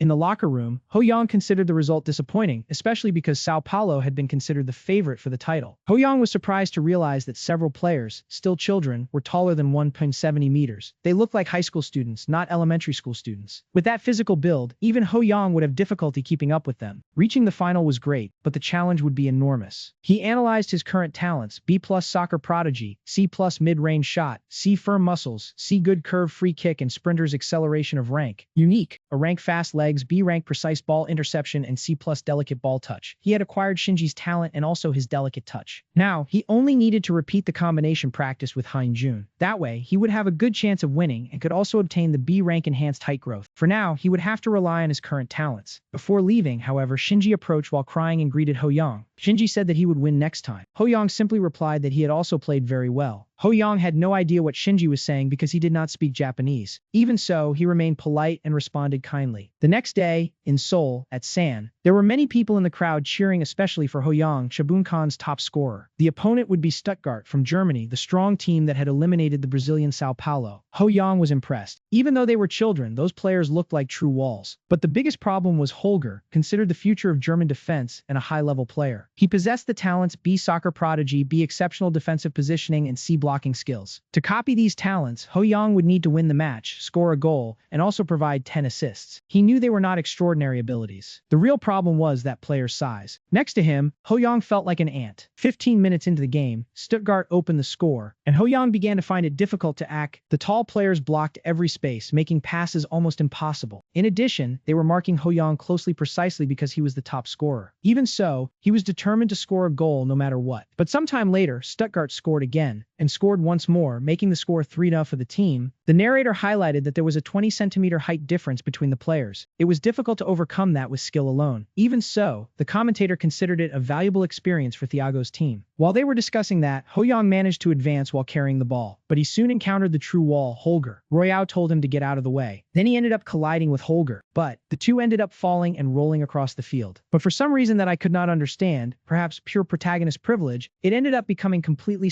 stupid. Holger was sent off from the match. But why? Why? Because it was Ho-young himself who ended up bumping into him. Damn, what is happening? Why did the author do this anyway? I will calm down. While you're here, leave a like, subscribe to the channel, and turn on notifications if you have not done so yet. Thank you very much. Taking advantage of that foul, Ho-young decided to try scoring. After all, he had just acquired a talent focused on that. So that was exactly what he did, finishing with a low shot. The ball passed right by the goalkeeper's fingertips and went in, securing another goal for Ho-young. Then he performed a celebration inspired by Cristiano Ronaldo's famous celebration. Ho-young thought that was one of the talents he had obtained during his training with Chaboon Khan. It was the first time he had used it in the tournament, and the result was quite satisfactory. However, when the match ended, they lost 3-1 against Stuttgart. Chaboon Khan's only goal was scored by Roy. Ho-young realized that this was his first defeat since entering the championship. Even so, the competition had given him many gains. He was excited and full of hope. Next time, he was certain they would win. The Under-13 Youth World Championship came to an end, with Germany claiming the title. Unfortunately, Chaboon Khan finished the competition in second place. Ho-young, however, scored 10 goals and provided 5 assists, being chosen as the top scorer and receiving the tournament's golden boot, along with a prize of 4 million won, and there was still more. Finally, he managed to copy Hyunjun's talent and also acquired increased growth. From that moment on, he could become much taller. Besides that, his number of talents had already reached 11. While Royale was returning to the bus beside Chaboon Khan, he was warmly welcomed by the fans. People praised his performance in the tournament and remembered that he was the team's top scorer. In fact, that group was a fan club dedicated to Royale. Ho-young was deeply moved by that reception. He then promised that next time, they would win. Ho-young knew that this was just another obstacle on the path toward his goal of becoming the best player. Ho-young was more excited than any other child at that moment. He even started talking with the driver, asking which country he considered the best when it came to soccer. The driver replied, without wanting to offend anyone, that it was obviously Brazil. Ho-young became even more excited after hearing that answer. After all, on January 6, he would arrive in Brazil, more precisely in Sao Paulo. The person who welcomed Ho-young and his parents was Maria Choi, the eldest daughter of the family responsible for hosting him during the exchange program. Also present was Lucas Kim, the local support officer of Sao Paulo Futebol Clube. Lucas said he had been impressed by Ho-young's performance on television. In person, he seemed even more adorable. In any case, welcome to Sao Paulo. Poor things, my son. Honestly, I think nobody should arrive in Sao Paulo expecting to hear a simple welcome. And this happened in the city of Vitória, Brazil, in Sao Paulo. Maria Choi showed them the house and explained that 2 days later, there would be a physical aptitude test. Until then, they could rest peacefully there. They were going to show Ho-young's room, located on the second floor of the house. When he passed through the hallway, he found a little girl. Maria explained that her name was Monica. The girl stayed in the room next door. The room was next to Royale's. She was also around 10 years old, and Royale asked who that girl was. Girl? She looked much older. Girls really mature much faster, don't they? Maria then showed him a very comfortable room, which even had a desk for him to study. 2 days later, Ho-young was already preparing to take the medical test. The goal was to determine which team he would join. In practice, it should only be considered a physical examination without passing or failing. There was no reason to be nervous. While Ho-young prepared, Lucas asked his parents what their heights were. His father, Pat, was 1.66 meters tall. His mother was 1.68 meters tall. Lucas apologized for asking and explained that Ho-young would undergo a growth plate examination, whose height projection was also influenced by genetics. Even if he ended up shorter, they should not be disappointed because the club had a system to monitor his growth. Ho-young's father hoped the results would be good. When the phone rang, Lucas answered and said it had been fucking good in Portuguese. Ho-young's father asked what it meant, and Lucas explained that it meant the result was very good. Ho-young's projected height was around 1.80 meters. His parents even celebrated, shouting hallelujah, because it seemed like a true miracle. Only Ho-young knew the truth. He had stolen the talent that would allow the boy to grow taller, but he intended to repay Hyunjun once he became a great player. Afterwards, Lucas presented the plan for the next steps, involving the youth team, the academy, and also Article 19 of FIFA's transfer regulations. Ho-young understood that, in other words, he only needed to focus on football and leave the rest for later. Lucas confirmed that was exactly it. If any problem appeared, they could solve it when the time came. Ryan knew very well that Brazil was only a transitional stage. There were many clubs he still wanted to visit, and staying in one place for too long would be boring. Lucas explained that player registration would happen in April. Until then, Ho-young could learn the basics at the academy, and, after completing the fundamental training and individual evaluations, GPA was a required score for contract evaluation, and the minimum passing grade was 6.5 out of 10. The contract conditions also varied according to the score. If he stayed below 6.5, he would need to continue studying and preparing for a while longer. He had everything prepared and would probably pass the written test easily. He only needed to dedicate himself to studying Portuguese. Royale then asked if he really needed to study Portuguese. Lucas answered yes, because Portuguese exams were also part of the individual evaluation. Hearing that, Royale became completely desperate. After that, his parents had to leave, leaving Ho-young alone during the exchange program. Ho-young asked them not to worry. After all, he was already growing up and could take care of himself. His father commented that the boy spoke better than him and asked if he could really handle it. Ho-young confidently replied that of course he could. His mother hugged him and said that if anything became difficult, he did not have to face everything alone. He only needed to tell them any time. From that day on, Goyen made good use of his time. First, he needed to study Portuguese and had to hurry because he was expected to start primary school the following month. One advantage was that his mother knew Spanish, so he could already understand part of Portuguese. This helped a lot because the two languages had many similarities and he already mastered Spanish. Maria Choi also gathered some foreign children for private lessons, which made Ho-young's Portuguese conversation skills improve quickly. From morning until afternoon, he trained at the Under-9 Academy. Before being officially integrated, his focus was developing and mastering basic skills until the player registration period. April arrived, and communication during training was still a little difficult. However, since sports depended more on movements than words, Ho-young could understand what was necessary. As soon as the sun set, he returned to the dormitory. He wanted to keep practicing, but the security there was not as good as in Korea. Lying on his bed, Royale thought he wanted to drink a beer. After all, returning to age 10 while carrying memories from when he was 24 and still coming to Brazil without drinking a little beer seemed almost like a crime. He decided he needed to make friends quickly to make his routine easier. That way, he would also have company to practice with. He was relatively sociable, so he would try to make some friends, especially knowing Brazilians were usually very welcoming. When he left his room, he saw Monica entering her own room. She introduced herself, and Ho-young became a little nervous because he still could not speak Portuguese properly. For a moment, Ho-young even forgot that he needed to answer again. He asked if she spoke Korean. The answer was obvious: she did not. At that time, there were still no K-pop idols known by everyone, and nobody knew BTS. However, Monica knew how to speak English. Ho-young also had some experience with the language. Monica asked if he knew Russian. Ho-young did not, so she tried another option and asked if he knew Spanish. He answered yes, and fluently. After all, his mother was Spanish. Later, Monica explained that her father was Brazilian, her mother was Russian-American, and her paternal grandmother was Spanish. Ho-young was surprised by that mix of origins. In fact, it was his paternal grandmother who chose the name Monica. It was truly impressive to see so many languages gathered in that girl, a true Brazilian experience. She spoke Spanish, Portuguese, Russian, and English. She was not equally fluent in every language, but she could communicate in each one. Interested, Ho-young noticed her talents at that moment: prodigy gymnastics B, innate language sense B, body balance B, and graceful flexibility. To copy these talents, he needed to talk with her in a foreign language for 6,000 minutes, equivalent to 100 hours, pass an advanced level or higher international Brazilian language test, and stretch with her for 300 minutes. Ho-young did not expect to find a talent related to languages. Since Monica was his housemate, it might take some time, but he could obtain it. He asked if she practiced any sport, although he already knew the answer. What a smart kid. Monica naturally confirmed it. She practiced rhythmic gymnastics. Ho-young thought that matched her Russian heritage and asked if that sport had a place in Brazil. Monica said she lived with her family in Rio de Janeiro and had started as a hobby. Her teacher noticed her talent, so she began training in Sao Paulo. If she did well at the academy, she could study in Spain. Ho-young acknowledged that she truly had talent. Monica said he was different from the foreigners she had met because he was very sociable. They greeted each other and, from that moment on, became friends. Time passed quickly. Between studying, training, and working hard to obtain new talents, a month simply flew by. Then, the time came to start the new semester. Ho-young enrolled in primary school, located only 10 minutes by bus from the house. Thanks to his sociable personality, he made friends with Brazilian classmates, although unpleasant jokes about his ancestry occasionally appeared. Most of these difficulties were eventually solved through football. After all, Brazil is known worldwide as the country of football. A simple pickup game worth a Coca-Cola was already enough to settle differences, mainly because he played very well. Since school, he had already attracted the attention of the boys in the area. At night, Monica gave him private lessons. He could barely keep up with the pace. It was the busiest and most demanding period of his life, but he remained firm, thinking about his family and his own dream. 2 months later, in April, he had already acquired several talents. From Monica, he copied elegant flexibility and natural ease with languages. Even with limited communication, he managed to learn 2 of her talents. Now he needed to use this momentum to develop the others he already possessed. It was then that Maria suddenly appeared, saying she was worried about the result of the Portuguese certification exam. Ho-young replied that, in fact, he was just about to talk about it. In the end, he passed the basic certification. While celebrating, he thought that now he only needed to get a contract with the Sao Paulo FC youth team. On Thursday, April 3, 2003, he was standing before Bianca, the manager of the Sao Paulo FC youth team. After finishing the interview, she said that he had worked very hard throughout that entire period. Then, she congratulated him on his achievement. He had passed. His GPA was 913. The overall average dropped slightly because of Portuguese, but it was still an excellent grade for a football player. In football, in 24 matches against other academies, he scored 26 goals and made 6 assists, achieving a score of 9.33 out of 10. The medical evaluation was also excellent, with 9.35 in lung capacity, muscle strength, and body balance. The contract details varied according to the GPA. Since his score exceeded 9 points, he received first place. The team made an offer matching his abilities. The language barrier could have made everything difficult, but they were satisfied with his performance, and even Coach Carlos was very pleased. Ho Young thought that he had finally succeeded. According to the contract, he would receive a weekly salary of 400 reais. That was approximately 250,000 won. It was not much compared to the 450,000 won Cristiano Ronaldo received at 12 years old, but it still represented 1 million won per month. For him, that was fantastic. It was more than the part-time payment he received at 24 years old, besides the league participation bonuses and performance bonuses. Regarding each goal scored, Bianca explained that the weekly salary would continue increasing as he advanced to a higher category. Initially, he would join the under-13 team. Once his name was included on the list, he would begin competing in weekly league matches, already receiving the payment corresponding to the category. Ho Young thought that if that was really the Sao Paulo under-13 team, it was exactly the same team he had faced when he played as a striker. The next morning, April 4th, Ho Young trained with the ball on the street. For some reason, he seemed willing to take risks until the ball went onto the road and a car almost hit him. He realized that the under-13 team was different from the academy. Now he would be paid to play, so he needed to perform well, not only for himself but also for the team. He was nervous, but he tried to remain calm. Even so, he tried to face everything with a positive attitude. It was at that moment that Monica called him, informing him that Maria had told him to prepare to leave. She only wished him good luck. Ho Young tried to control his anxiety and keep his heart calm. Inside the car, Maria asked if he was still keeping in touch with his parents and whether he planned to visit them. He answered that yes, of course. Since work might prevent his parents from traveling, he planned to return home carrying the champion trophy with him. Maria said that she would be cheering for him. That year, Ho Young had 3 major goals. The first was naturally to win the league. The second was to advance to the next level of the football academy. Third goal was to acquire all the talents of promising young players in Brazil. During those 3 months, using his ability, he discovered that there were no adults with prodigy talent. This happened because this type of talent only appeared while a person was still young. Prodigy talent accelerated development until adulthood, making the body, mind, and spirit reach perfect harmony by that time. With an additional B grade in this talent, it would be very difficult to raise its level. Even so, he believed that he would still find many talented boys in the under-13 team. When he finally arrived at the academy, he realized that the place had a very well-equipped structure. There was a small futsal court for small-sided games, an indoor football field, and even a gym for bad weather days. Coach Emily introduced everything to him and explained that it was the largest football training center in Brazil. She was very pleased to see his enthusiasm. She also said that if any problem arose, he could look for her at any time. Afterwards, she took him to the place where all the young players warmed up before starting physical exercises. Ho Young noticed that although training would only start in 30 minutes, everyone was already warming up carefully. Right from the start, some boys approached and asked if it was true that his GPA reached 9.1. Ho Young replied that, in fact, he had achieved 9.33 in the evaluation. The boys were impressed by the score. Ho Young noticed that the attackers were cautious since they occupied the same position. They feared losing space to this new player. Ho Young knew that everyone there treated football as if their lives depended on it. To them, this place was practically a battlefield. Suddenly, Casemiro and Douglas arrived at the field and asked why Ho Young was there. Ho Young thought that he had come to recover the talents he had missed before. He intended to copy all the talents of those boys. Later, Casemiro and Douglas learned the details and discussed the situation with their other teammates. Apparently, Ho Young was now also part of the team. From Douglas and Casemiro's reactions, this soon became clear to everyone. Everyone realized that Ho Young played very well and, to everyone's surprise, had an impressive ability to score goals. Casemiro thought that the team was currently in 7th place in the weekly league. Sao Paulo had already won the youth league 7 times, but now they were struggling, mainly because of the lack of a good striker. That was why Coach Carlos had brought Ho Young. The team was betting on foreign players, almost like a lull team that only recruited Korean talents. Both Casemiro and Douglas noticed how much Ho Young had improved in such a short time. Later, the coaching staff explained that the training schedule had been reorganized to accommodate the arrival of the new members. Ho Young wondered what they would focus on more, tactical training or teamwork. Later, he participated in basic ball control training with nothing extraordinary. Then came some passing exercises, and Ho Young noticed that there was something different about this training. Carlos and the coaching staff followed a well-structured Brazilian educational philosophy, but without excessive restrictions. This meant that Ho Young could not neglect any aspect of the training. On the contrary, there were various programs underway, which made everything surprisingly interesting. Even so, the result depended greatly on each player's discipline. Later, Ho Young tried to make a cross, but the ball was intercepted. In Brazil, he was having some difficulty keeping up with the training pace. He had already done many basic passing exercises, but still struggled to hit the ball correctly in more specific situations. The difficulty was so great that the others had already started joking with Royong, saying he did not seem as good as they had imagined. One of the coaches explained that passing the ball was not just about kicking. It was also necessary to keep the body balanced. The goal was to improve posture, because anxiety or limited space could affect balance and make passes unstable. Therefore, maintaining the correct position was essential for accuracy. Royao asked how he could identify the exact moment. The coach answered that an explanation would not be enough. It only came through practice, feeling the movement with his own body and developing body awareness. Ho-Young already knew very well that he would receive the same answer as always. In the end, practice was the only way to truly understand. Carlos explained to the coaching staff that Ho-Young had talent, but still had a very weak foundation and needed to improve his fundamentals. One of the coaches pointed out that the biggest problem was physical endurance. He was still not at the sub-13 level, so they even considered sending him to sub-11. Carlos wanted to help Ho-Young improve. He knew it would be difficult for him, but also understood that it was the team's responsibility. He had only played football for 6 months. Facing such talent, Carlos believed they should give him more time to develop. Carlos knew that all that effort would bear fruit later on. Meanwhile, Ho-Young was also worried about his performance, especially because the Brazilian sub-13 team had many high-level players. For now, however, he decided to focus on copying Douglas's talents. To copy another talent, he still needed to fulfill some conditions. The first condition was to train with at least 120 players. The second required receiving assists from Douglas Costa during team training and scoring 20 goals from them. Ho-Young had already copied the quick legs talent and raised its trait to rank A+.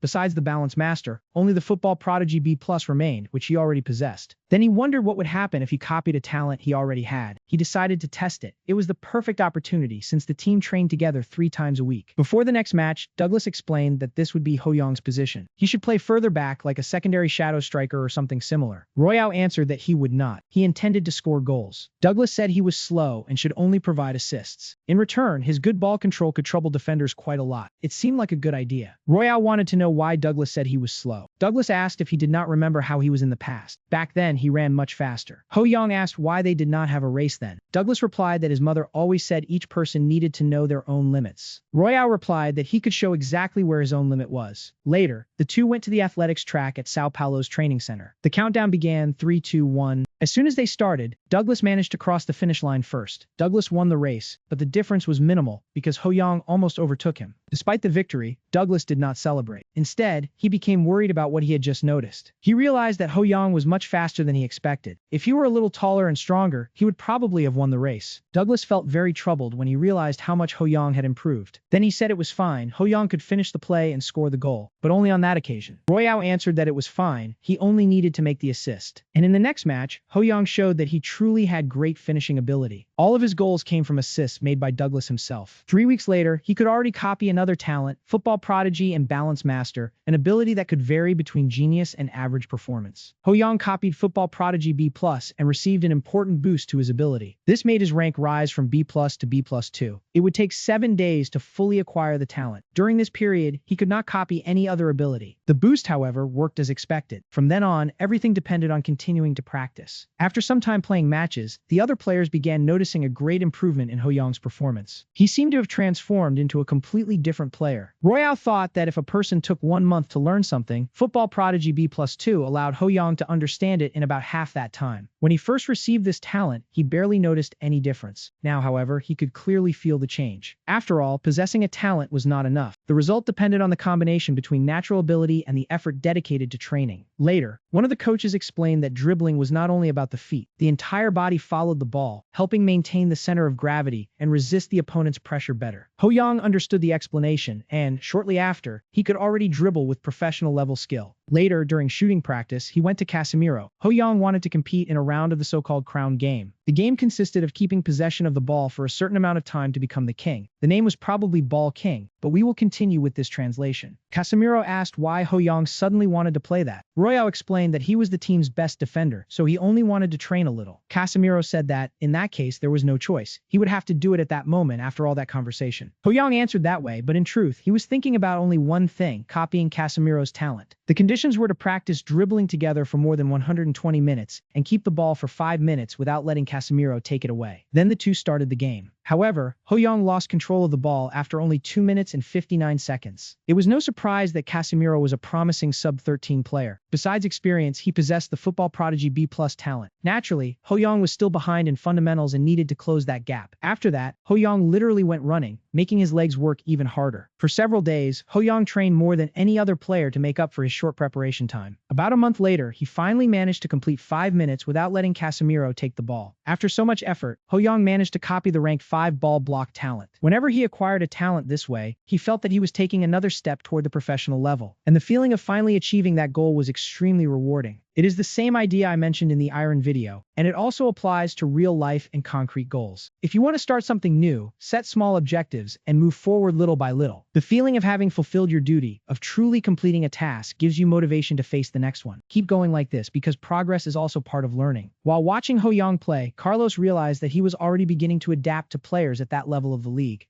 Another coach commented that his development was impressive. At that level, without a doubt, he was already among the best in the youth league, but training was one thing and matches were another. Even so, Carlos had confidence in the boy. He had already seen him play and knew very well how much Ho-young could stand out. They can put him in the next match against Polistano. The other coach asked if that would not be too important of a match. He replied that it was precisely for that reason that he intended to put him on the field. On August 1st, during the 23rd round of the Youth Weekly League, Carlos informed the team that they would face Polistano, currently in 3rd place in the competition. It was a decisive match to help the team climb the standings. Their main player was the ace and defensive wall, Fabian. He was precise in tackles and also excellent at distributing the ball. Therefore, Ho-young would be responsible for applying pressure up front, creating spaces through the set plays with Douglas. Finally, Ho-young was entering the stadium for his official debut. He had waited a long time for that moment. The first match that would be recorded in his career was beginning. He had finally become a player. He was not a professional yet, but he was already part of his dream of pursuing a career in football. One of the people he greeted, of course, was Fabian, the ace of that team. He possessed talents such as quick legs, football prodigy, and sharp ball distribution, as well as extremely precise tackling. To copy this ability, he would need to win the match by scoring 2 goals. Ho-young thought the conditions did not seem that unreasonable. Perhaps because he had trained alongside young prospects like Douglas and Casemiro, his standards of play had already risen. If he managed to play well alongside those players, he could make a significant impact in the league, even while still having physical limitations and little experience. He had a kind of pact with the devil, besides possessing an impressive amount of talent. Then, the match between Polistano and Sao Paulo FC finally began. When Carlos saw Royao accelerate during the match, he even wondered if that really was the same boy from before. He could no longer see in him that reckless way of running that he had witnessed the previous year. Both Ho-young's dribbles and his movements were far beyond everyone's expectations. His defensive abilities had improved greatly. It seemed like he controlled the field alone, acting more like a midfielder than a forward. Not even Fabian, the defender known as the team's Iron Wall, could keep up with Ho-young. That boy's level had risen tremendously. At the 15-minute mark of the first half, Ho-young had already finished warming up his body and was preparing to increase the pace. He then exchanged a glance with Douglas. It was a set play. Douglas moved forward to receive a pass placed ahead. Fabio did not expect that movement. Even so, he and the Polistano defense quickly tried to stop Ho-young's advance. But Ho-young ran past without even having the ball. Right after that, he received Douglas's pass while already in an advanced position. Facing the goal, he looked at the Polistano goalkeeper and, using the side of his cleat, scored an incredible goal. 7 months had already passed since he arrived in Brazil, and that was his first goal in an official match since then. He had put a great deal of effort into that shot. All that work had finally paid off. The goal. Hard work never disappoints. Ho-young was so happy that he did not even know if he wanted to celebrate in front of the fans. Later, near the end of the first half, Carlos observed Ho-young again and realized that his movements were much more precise. His passes were more consistent, as was his control of the pace. He maintained possession efficiently, used less energy, and still managed to mark well. Royao managed to get away from Fabian once again and passed the ball to Douglas. Fabian realized that whenever the marking opened up, Ho-young could disrupt the entire defensive formation. Even so, he needed to find some way to reach him. But he was caught off guard by the exchange of plays between Douglas and Ho-young. Douglas pretended that he would not make the pass. Then, he passed to Ho-young, who quickly sent the ball to Casemiro. Casemiro then returned the pass to Royao. He controlled the ball delicately, thanks to the precise control talent he had copied. Then he tried to score another goal, but this time the goalkeeper managed to make the save. Some people commented that it had been a wasted opportunity, despite the beautiful play that had been created. Ho-young acknowledged that the goalkeeper had played well, but he also realized that he lacked more precision in the finish. Even so, he had created an excellent play. He could produce a chance like that at any time, thanks to what he had been practicing. With ball control, passing, and dribbling abilities already incorporated into his style, he could develop a much more consistent game. He still had no idea what kind of player he would eventually become. Now, he was beginning to aim, even if vaguely, for the goal of becoming the best football player in the world, and he knew that it was truly possible. He had become a high-level player and enjoyed playing football. For him, that was what mattered most. When the first half ended, Sao Paulo was leading 1-0. The Paulistano coach was not satisfied. He asked if Fabian could not concentrate and if it was really so difficult to mark that shorter player. He replied that Ho-Young kept changing positions, but the coach asked how many times he had already said to narrow the defensive zone and maintain organization when the opponent changed positions. And the fault was not only Fabian's. Everyone needed to adapt their plays. He asked them not to forget what they had learned during training. He thought they had managed to bring the team to third place, but now the situation was complicated. They could not let Sao Paulo win, or he would end up losing his position. Meanwhile, Carlos was guiding Sao Paulo. They were winning and could simply control the game, but he did not want to focus only on defense. The idea was to wait for the opposing defense to become tired. After that, it would be time to launch a good counterattack. Carlos knew that Royale had conserved his energy, and, in the second half, he should use everything he had. He was excited about that opportunity. At the beginning of the second half, Carlos noticed that Paulistano had changed its defensive strategy. They planned to stop the constant position changes by using a more organized marking system. But Royale had already expected this and had also been warned. It was a specific tactic. Each player was responsible for a designated area, reducing the defensive disorder that had appeared in the first half. In this situation, he could move behind the players without attracting attention and without being followed by the defenders. Casemiro advanced through a wide corridor, passed to Ho-Young, who returned the ball to Douglas. Then Douglas sent the ball back to him. Royale had to cross a narrow space between Paulistano's defenders, even knowing he could be surrounded by the two players following the play. He had practiced that type of movement many times precisely to be prepared when an opportunity like that appeared. Even moving through a tight corridor, Ho-Young managed to deliver a perfect pass to Douglas. Douglas took advantage of the opportunity and scored the goal. It was a precise play after a long period of a very balanced match, and the game ended like that with a 2-0 victory for Sao Paulo Futebol Clube. Besides the victory, Ho-Young could finally copy the talent he had promised to obtain. He acquired Fabian's precise pass, rank C, and now began to better understand how to use his abilities as he progressed in football. Even so, he knew there was still a long road ahead, and that he needed to keep working harder and harder. Carlos congratulated everyone on their excellent performance. After that, he casually patted Royale's head affectionately. He said the boy had done a great job that day. It was his way of showing affection. When he returned home, Ho-Young stopped by the bakery and bought some snacks for Maria and the others, wanting everyone to eat together. Maria asked why he had suddenly bought all of that. Then she realized that he had won the match that day. After all, she knew Ho-Young could do it. She said he did not need to buy so much. Ho-Young replied that everyone had helped a lot with his Portuguese studies, even though they were not obligated to do so. He had received another 60 reais from the appearance fee and another 40 from the goal bonus. Therefore, he decided to buy something special to celebrate with everyone. While going upstairs, he said Maria could eat first because he still needed to take care of something quickly. Then he entered the room and called his parents. At that moment, they were still waking up because it was very early there, while taking care of his younger brother, Rodrigo. Ho-Young told his father that he had won that day's match. The celebration was so intense that he even dropped the phone on the floor. Sharing good news with his family was something special for Ho-Young. Seeing everyone happy gave him even more strength to keep moving forward. After that, Sao Paulo began an impressive winning streak. With those results, the team secured second place in the standings. Since his debut, Ho-Young had led the team to great results, totaling 8 matches, 13 goals, and 3 assists. Thus, he became an essential part of the team. The boy truly was a machine, with 13 goals in only 8 matches. Thanks to Ho-Young's performance, the team advanced to the playoffs. Now, only 2 steps remained for him to try to win the league trophy. Later, at the exchange house, he was watching some matches together with Monica. Royale closely followed professional football matches. He was watching his great idol, Christian, and dreamed of meeting him at least once in his life. When the match ended, Tom Ronaldo suddenly stood up to begin his training. Recently, Emily, the official coach of Sao Paulo's youth team, had also been closely observing Ho-Young. She praised his performance but asked if he was not overdoing his training. Until the playoffs, he could rest, because recovery was also important for a player. Ho-Young replied that he still had plenty of energy and did not want to waste the opportunity to use the training field. Therefore, he intended to train as much as possible. Even before the regression, he already practiced football on days off from his part-time jobs. Since he loved football and treated it as a hobby, he did not feel that he was pushing beyond his limits. Emily said that was truly unusual. From what she saw, he was the only one who did something like that. Ho-Young also took the opportunity to give Coach Emily some roasted chestnuts he had bought at the bakery. He had bought them for his own lunch and decided to share them with her as well, although having only roasted chestnuts for lunch was somewhat unusual. Anyway, Emily ate the chestnuts while walking through the hallways. Along the way, she ended up meeting the director. He explained that he had stopped by the main building while heading toward the office. The director noticed that Emily was eating those chestnuts, and she explained that a boy from the youth team had given them to her. The director found it strange and asked if it was not the player's rest period. Emily confirmed it, but explained that this boy was different. It was Ho-young who continued training. The director then asked if he had heard that name somewhere before. He decided it would be worth observing Ho-young if the boy participated in the championship. While training on the field, Ho-young thought that only 2 months had passed since his debut in the league. With a stronger foundation, his abilities were improving rapidly. In the last 8 matches, he found several promising talents, which also accelerated his own growth. For the 14th talent, he obtained Sharp Pass C and Skillful Trick C2 after copying again. In addition, Skillful Tricks and Rhythm Flexibility, common among many Brazilians, reached C2. All of this caused changes in his talents and also revealed something important about his abilities. He realized that simply accumulating talents was not enough. Having more talents did not automatically guarantee a higher level. To go from C+2 to C+3, it was not enough to have only one C+ talent. The difficulty of raising abilities increased exponentially. He needed to copy another C+2 talent to better understand this evolution. For now, however, he decided to focus on what was most urgent. Ho-young took the ball and returned to the field thinking that he needed to score more than 30 goals from long range. This was the requirement to copy Chabun Khan's talent, and he intended to achieve this goal through his own effort. In recent months, besides improving his fundamentals, he had also been dedicating himself greatly to free kick training. Besides that, he had been working hard on his mid-range shots. Today would complete 1 month since he started this training. For 2 hours, he repeated the shots countless times without stopping to rest for long. Finally, his powerful mid-range shot evolved and reached rank C+.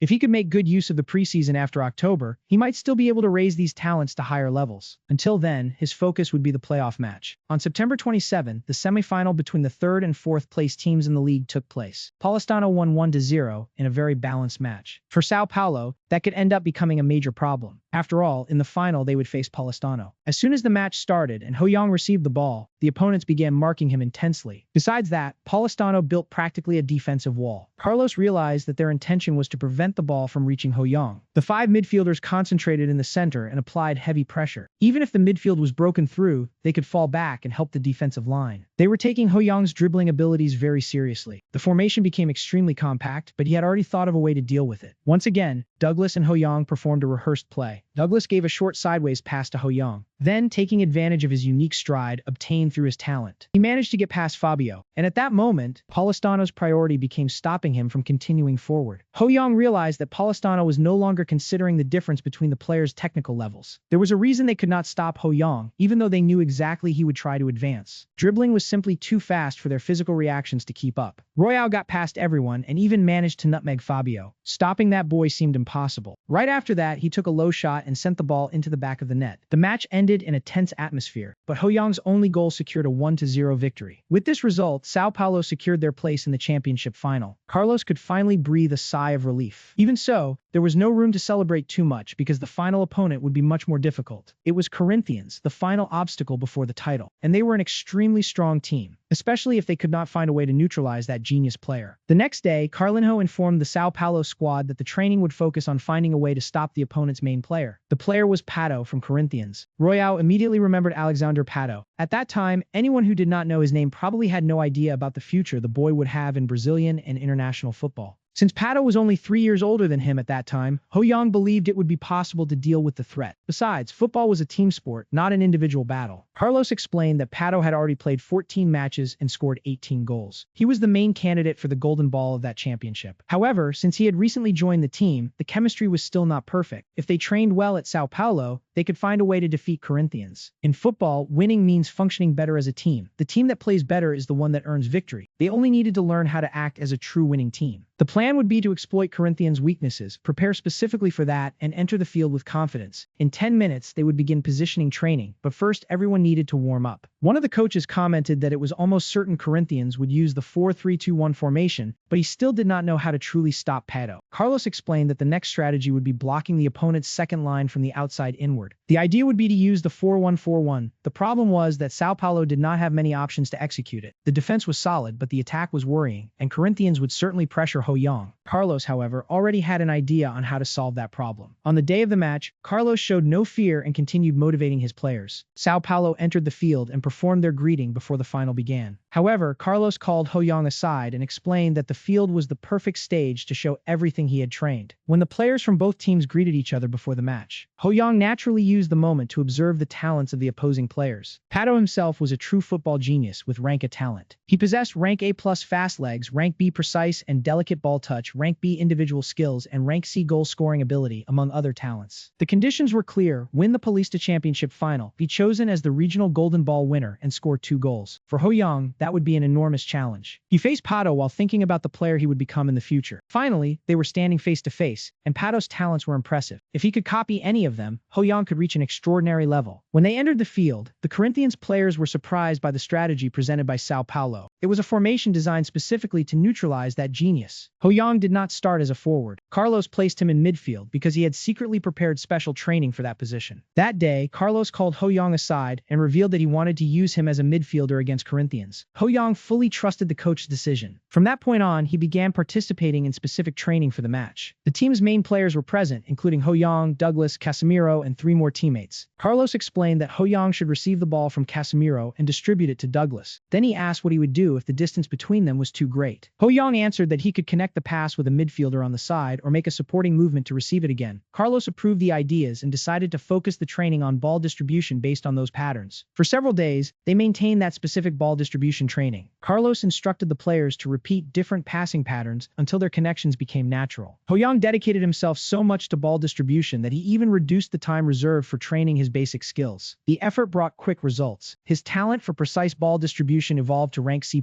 leaving Hoyoung quite impressed. The intensive training continued during the 3 days remaining until the decisive confrontation against Corinthians. Carlos continued encouraging the group with intense sessions, asking everyone to engrave the lessons into their minds and bodies so they could react naturally to any situation. Even with the exhaustion caused by repetitive training, no one complained. Everyone remained focused and determined to end that season in a memorable way. On the bench, Carlos realized that the key point of the strategy was the player responsible for connecting the passes between the attacks, and that role belonged to Royale. Pato's speed was impressive. Everyone knew his ability and understood how difficult it would be to stop him, but the strategy still depended on one factor. Everything would depend on his performance on the field. It was precisely that performance that would determine the result of the match. Meanwhile, Fabio Carril, coach of the Corinthians youth team, was worried. He assumed that Hoyoung would play an attack and prepared intense training focused on that role. However, his plans were completely overturned. Hoyoung's position change turned out to be an excellent tactical choice. It was an ideal strategy for a versatile player like him. Caught off guard, they had no choice but to let Sao Paulo take the initiative. In the second half, however, they planned to change that situation. Then began the match that would close out the championship season. Corinthians against Sao Paulo in the youth category. The match began with the ball at the feet of the Corinthians players, but they quickly realized there was very little space to advance with passes. Faced with this, they tried to send the ball over the defense. The same player who had advanced first received the ball. He easily got past Sao Paulo's defense. Right after that, he passed to Pato, who had an impressive ability. Pato immediately anticipated the play and moved forward to receive the ball. Casemiro could not contain him, although he was still trying to keep up with him in marking. Pato was too fast. Only the goalkeeper remained to be beaten one-on-one. He found an opening between the opponent's legs and finished with his signature move, scoring a nutmeg goal. Corinthians quickly opened the score, still in the first half, with a goal scored by Pato. Sao Paulo had trained tirelessly to neutralize Pato, but with only 5 minutes of play, they ended up conceding the first goal. Besides that, Pato's style, based on speed and dribbling, left Hoyoung quite worried. Hoyoung took a deep breath and tried to stay calm. He only needed to score 1 goal to equalize, and if they did not concede another, that would already be enough. At 30 minutes of the first half, Corinthians continued leading 1-0. Sao Paulo still could not advance effectively. There were no available spaces, and Sao Paulo's defense was too fragile to allow Hoyoung to act freely as a striker. Casemiro was unable to stop Pato. If Hoyoung had been playing as a striker, the situation would have been even more complicated. This would eventually become a battle of endurance, but Pato was much more efficient in that aspect. Therefore, Hoyoung needed to cover as much space as possible and wait for an opportunity to distribute the ball. Then he instructed Casemiro to stay focused. The first half came to an end, and Corinthians continued ahead 1-0. The Sao Paulo players were completely exhausted. Thanks to Hoyoung's performance, the team's rhythm began to recover a little. Even so, the concern remained. They feared that Carlos would end up reprimanding the team for their performance. However, in the strategy room, Carlos surprised everyone by saying that they had played very well. Everyone was confused. How could that be? Had they really played well even after conceding a goal? Carlos explained that they could regret conceding a goal to Pato, but there was no reason to panic. Sao Paulo was ahead in accurate passes and midfield possession. They had control of the match. This showed that the ball distribution training was working. Casemiro, however, remembered that they still had not managed to stop Pato, even after so much specific training. Carlos said that this was part of the game. Corinthians should also have trained as much as possible to win the title. Any team can put effort into training, but the winner is the one who can put that work into practice. Therefore, they should not remain stuck on the goal they conceded. They needed to take advantage of that moment, relax, and show on the field everything they had trained. Royale was smiling. Carlos asked if he had told some joke. Ho-Yang replied that he had not, coach. Even so, he would take advantage of the opportunity. He thought that he only needed to show everything he had trained until that moment. Back in the match, Corinthians began pressing again. Ho-Yang asked Casemiro to stay motivated and said he would support him as much as possible. And the strategy worked. Ho-Yang's support made a difference once again. Corinthians tried to execute their rehearsed play again, looking to build the passing sequence. But Ho-Yang managed to intercept the ball. That same tactic would not work again. This time, however, he decided not to pass the ball to anyone. Royale simply went past all the opponents, as if he were repeating a training exercise. He began to feel that the team could win. The confidence conveyed by Carlos also reached him. Pato noticed that Ho-Yang had completely changed his movements since the beginning of the second half. He understood that Ho-Yang not only defended well but also intercepted passes, dribbled past opponents, and advanced with the ball. Then he called Titi to participate in the play with him. Corinthians was abandoning the formation with a center forward and starting to play with two attackers. While returning to his position, Pato looked at Ho-Yang and told the boy to get out of the way. Ho-Yang became a little irritated by that provocation. Carlos noticed that Corinthians' attack had changed. Faced with this, Sao Paulo would also need to adjust their strategy. Sao Paulo would not give up possession of the ball. In exchange, they would reduce the pressure in midfield to preserve energy. Betting on a counterattack, he found an opening to search for the equalizer. The game remained balanced, but at that moment, my friends, Pato performed another nutmeg and managed to escape the marking. Even Casemiro's sliding tackle was not enough to stop him. Pato was once again face to face with the goalkeeper, and everyone already expected him to score. However, at the decisive moment, Ho-Yang hit the ball with a sliding tackle and intercepted Pato's shot. Pato realized that the boy was now following every one of his movements. Ho-Yang warned that it was time for a counterattack and told everyone to move forward. Douglas was already prepared, and Casemiro as well. The two advanced, leaving the Corinthians team surprised. Sao Paulo was waiting precisely for an opening. Then, all the players moved forward to attack. Ho-Yang advanced while dribbling past everyone as usual, without showing any difficulty. However, he realized there were too many players in front of him, making a pass quite difficult. Perhaps he could pass to Douglas, who was further ahead. But no, there were two players marking him, exactly as Corinthians' defense should do. In a normal situation, he would have passed to the side and built the play with a linking pass. But this time,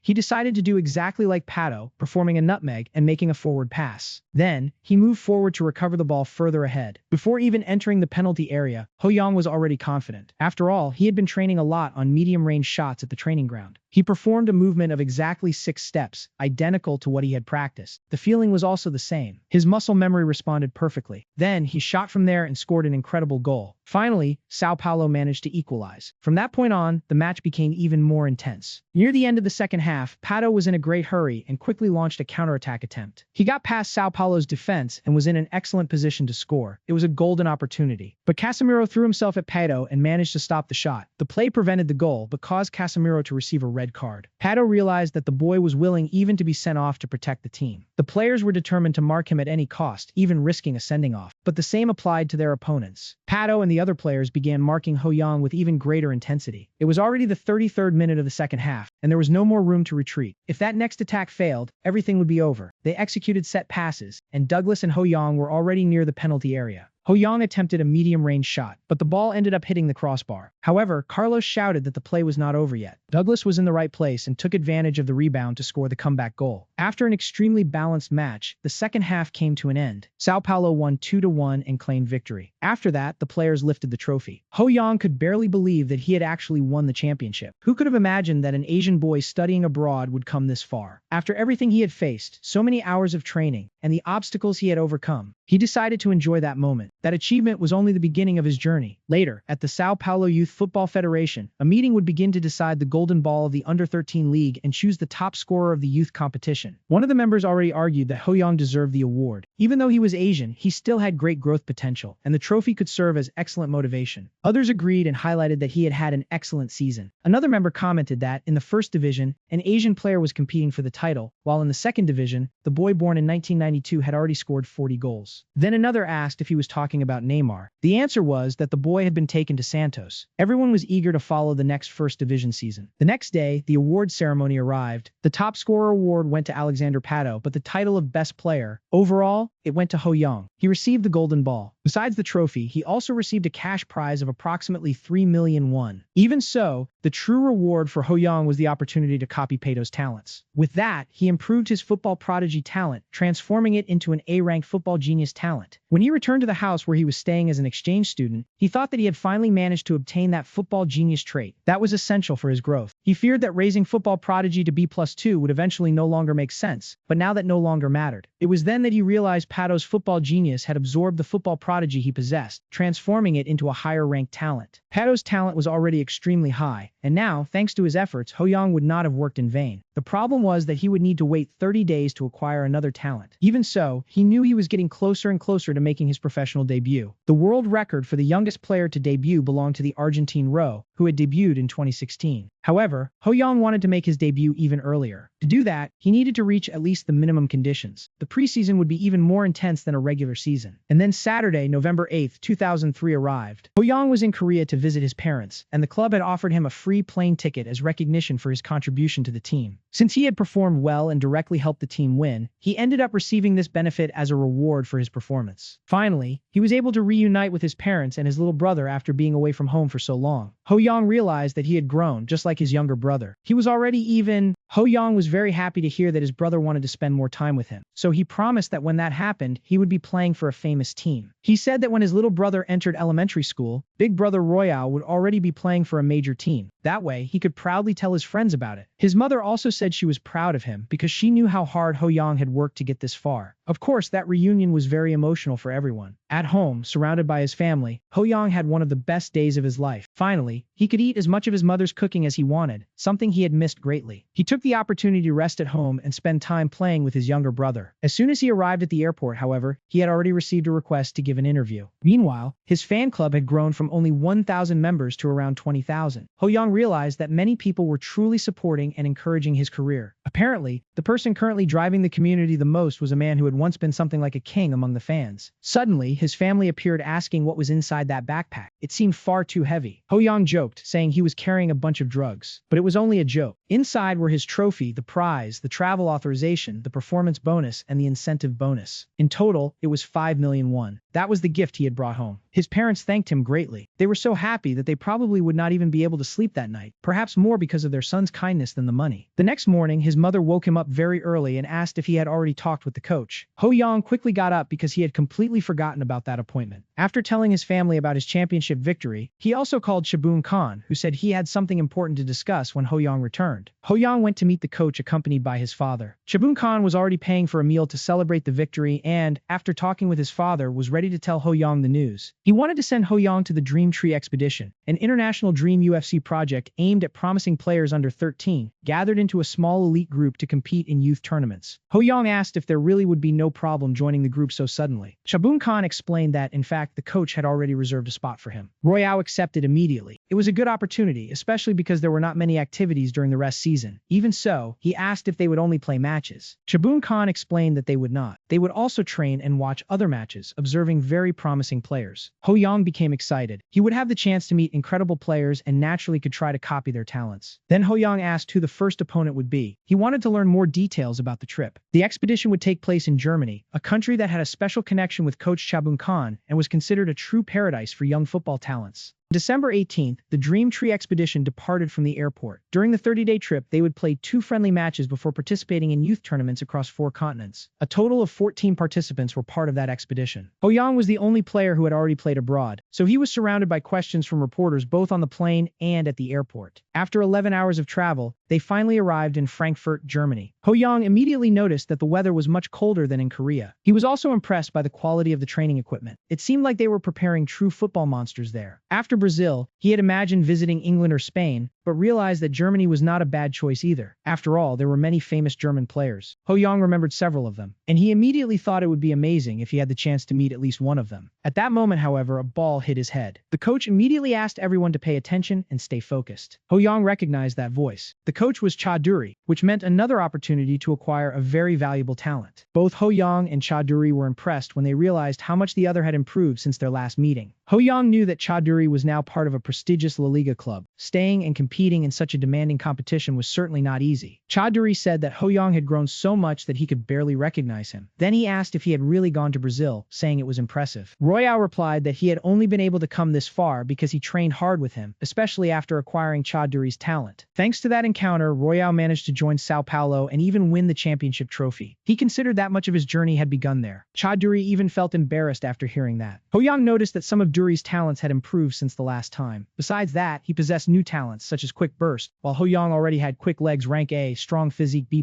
and endurance rank C B. To copy Dury's talents, Royale needed to play football with him for at least 150 minutes and achieve a victory by scoring a special goal against Frankfurt's youth team. Ho-young noticed that Chaudhary had acquired new talents and wondered why he had not been able to copy them yet. Maybe it was because he was only training fundamentals, but it was fine. He could obtain talents from other people. That experience would be useful for the next season in Brazil. Therefore, this time, Ho-young decided to make the most of the opportunity. He had been very lucky to meet Chaudhary again. The match would happen in 4 days, and no matter what happened, Ho-young was determined to do everything to win. In the following days, he carefully observed Frankfurt's training and also participated in the activities on the field. Besides that, he took the opportunity to get to know the team members better. Ho-young also met Hyun-jun, the player from whom he had copied the talent to become taller. Thanks to that ability, he also managed to stand out and become a kind of hero in Brazil. Then Ho-young asked if, by any chance, he also knew the Junho. Hyun-junho answered that he did not and said he had never heard of him. Even so, Ho-young knew that in 2003, Junho should have won Shabun Khan's football award. The future had changed because of Ho-young's actions, and he realized that other things could also end up taking different paths. Finally, the long-awaited moment of the match against Frankfurt's sub-13 youth team arrived. Ho-young had already found his next target, Benil Muharapanasi from 91, a typical striker, over 180 meters tall. He possessed talents such as football prodigy C+3, heading C+,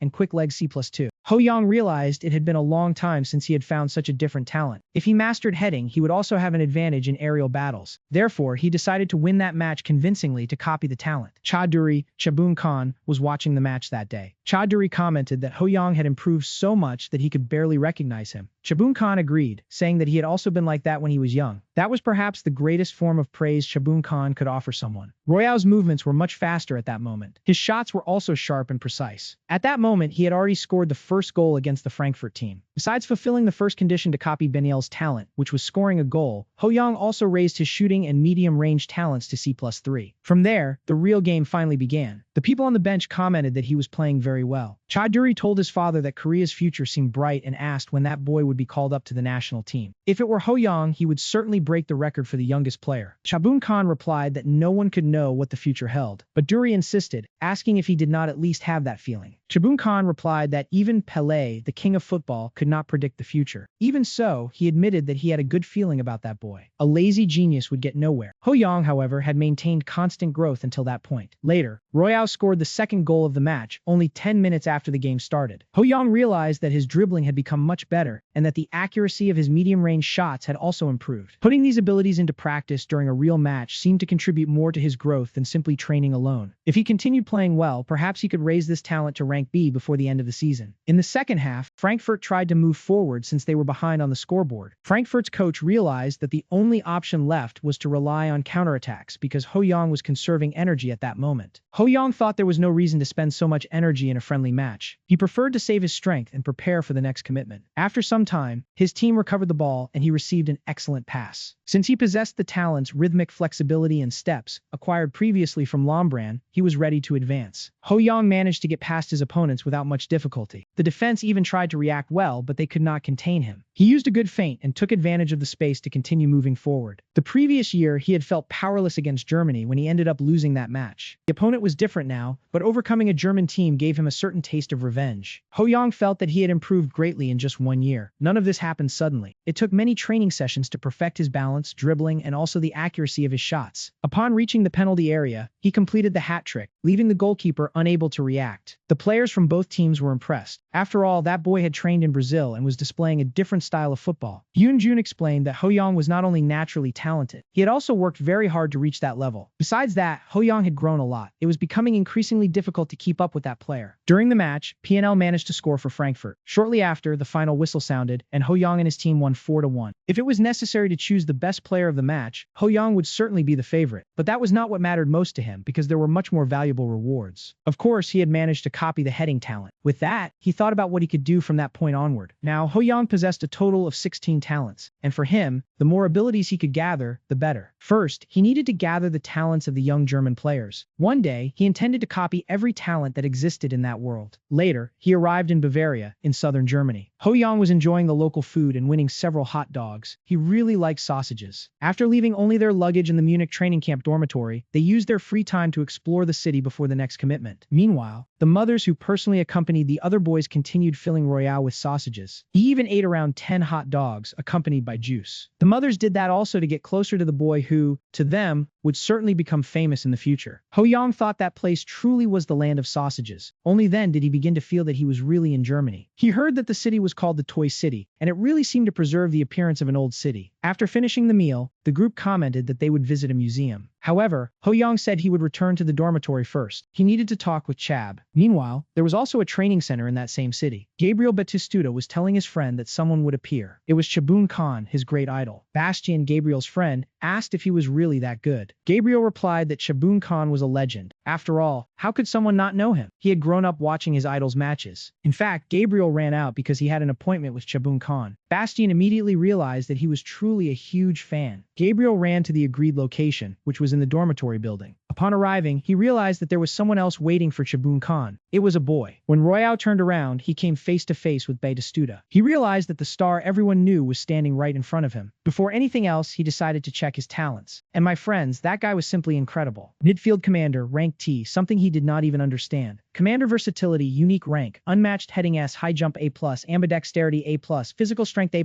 ball distribution A, and active work rate A. He was a true legend. The list was even longer, but the system only allowed him to view those talents for now. Ho-Yang imagined that, including rank C talents, he had more than 30. However, copying them required many conditions and restrictions. The system explained that, by acquiring a title grade talent, rank T, Ho-Yang could obtain part of the corresponding talent, but he needed to be at least 18 years old. S talents required hidden conditions, while the others depended on defeating the Bayern Munich youth team, scoring 5 goals against them, participating in the 4 Continents Youth Tournament, receiving training from Batistuta himself, and discovering the hidden condition after acquiring at least one talent from that player. Ho-Yang knew he could not waste that opportunity. Among all the players he had encountered until then, Batistuta was undoubtedly the most impressive. Later, the two met with Chabun Khan. Batistuta was very happy to meet his idol, while Chabun Khan also said it was an honor to meet him. Ho-Yang noticed that the two were very excited during the conversation. After all, Batistuta was a famous player, but Chabun Khan was also a legend. Perhaps he himself would feel that way someday when meeting Messi or Ronaldo. Who knew in the future he might also reach that level of fame? It would be incredible. While the two talked, Ho-Yang continued analyzing the system and discovered that rank T meant title. Perhaps this was the talent that represented Batistuta. Having to wait until he was 18 was a problem, because acquiring that talent now could greatly improve his understanding of football. This could cause his development to grow explosively, but he still could not obtain it. The unique rank talent was already available to him and was extraordinary, but the conditions to obtain the others were extremely difficult. Scoring 5 goals against Bayern Munich and participating in the 4 Continents Youth Tournament would already be difficult. Even as a high-level player, the task seemed harder than facing Dudu. Even so, it was still too early to give up. He would only know if it was possible after trying. Taking advantage of the opportunity, Batistuta asked who that boy was. Chabun Khan introduced Ho-Yang as a promising young player from Korea who was learning football at Sao Paulo. That year, he had won the Under-13 league and also earned the competition's Golden Ball. Batistuta was impressed and said it was a pleasure to meet him. Ho-Yang replied that the pleasure was his as well and naturally took advantage of that moment. Then he decided to ask Batistuta how he had become so good at football. Batistuta only replied that, in life, nothing came for free. Chabun Khan laughed and added that there was no such thing as a free lunch. But he said that if Ho-Yang could defeat Bayern Munich, he would tell him. 2 days later, in the match against Bayern Munich Youth, Bayern was the team that opened the scoring. In fact, their striker scored only 2 minutes after the match began. Ho-Yang thought that, to win that match, they would need to score at least 5 goals. Bayern's defense was ordinary, but their attack was truly terrifying. On the other side was Thomas Müller, who in the original timeline would win the Golden Boot of the 2010 World Cup in South Africa and become a goal-scoring machine in Germany's title campaign in 2014 in Brazil. His talents included Football Genius A, Space Infiltration A+,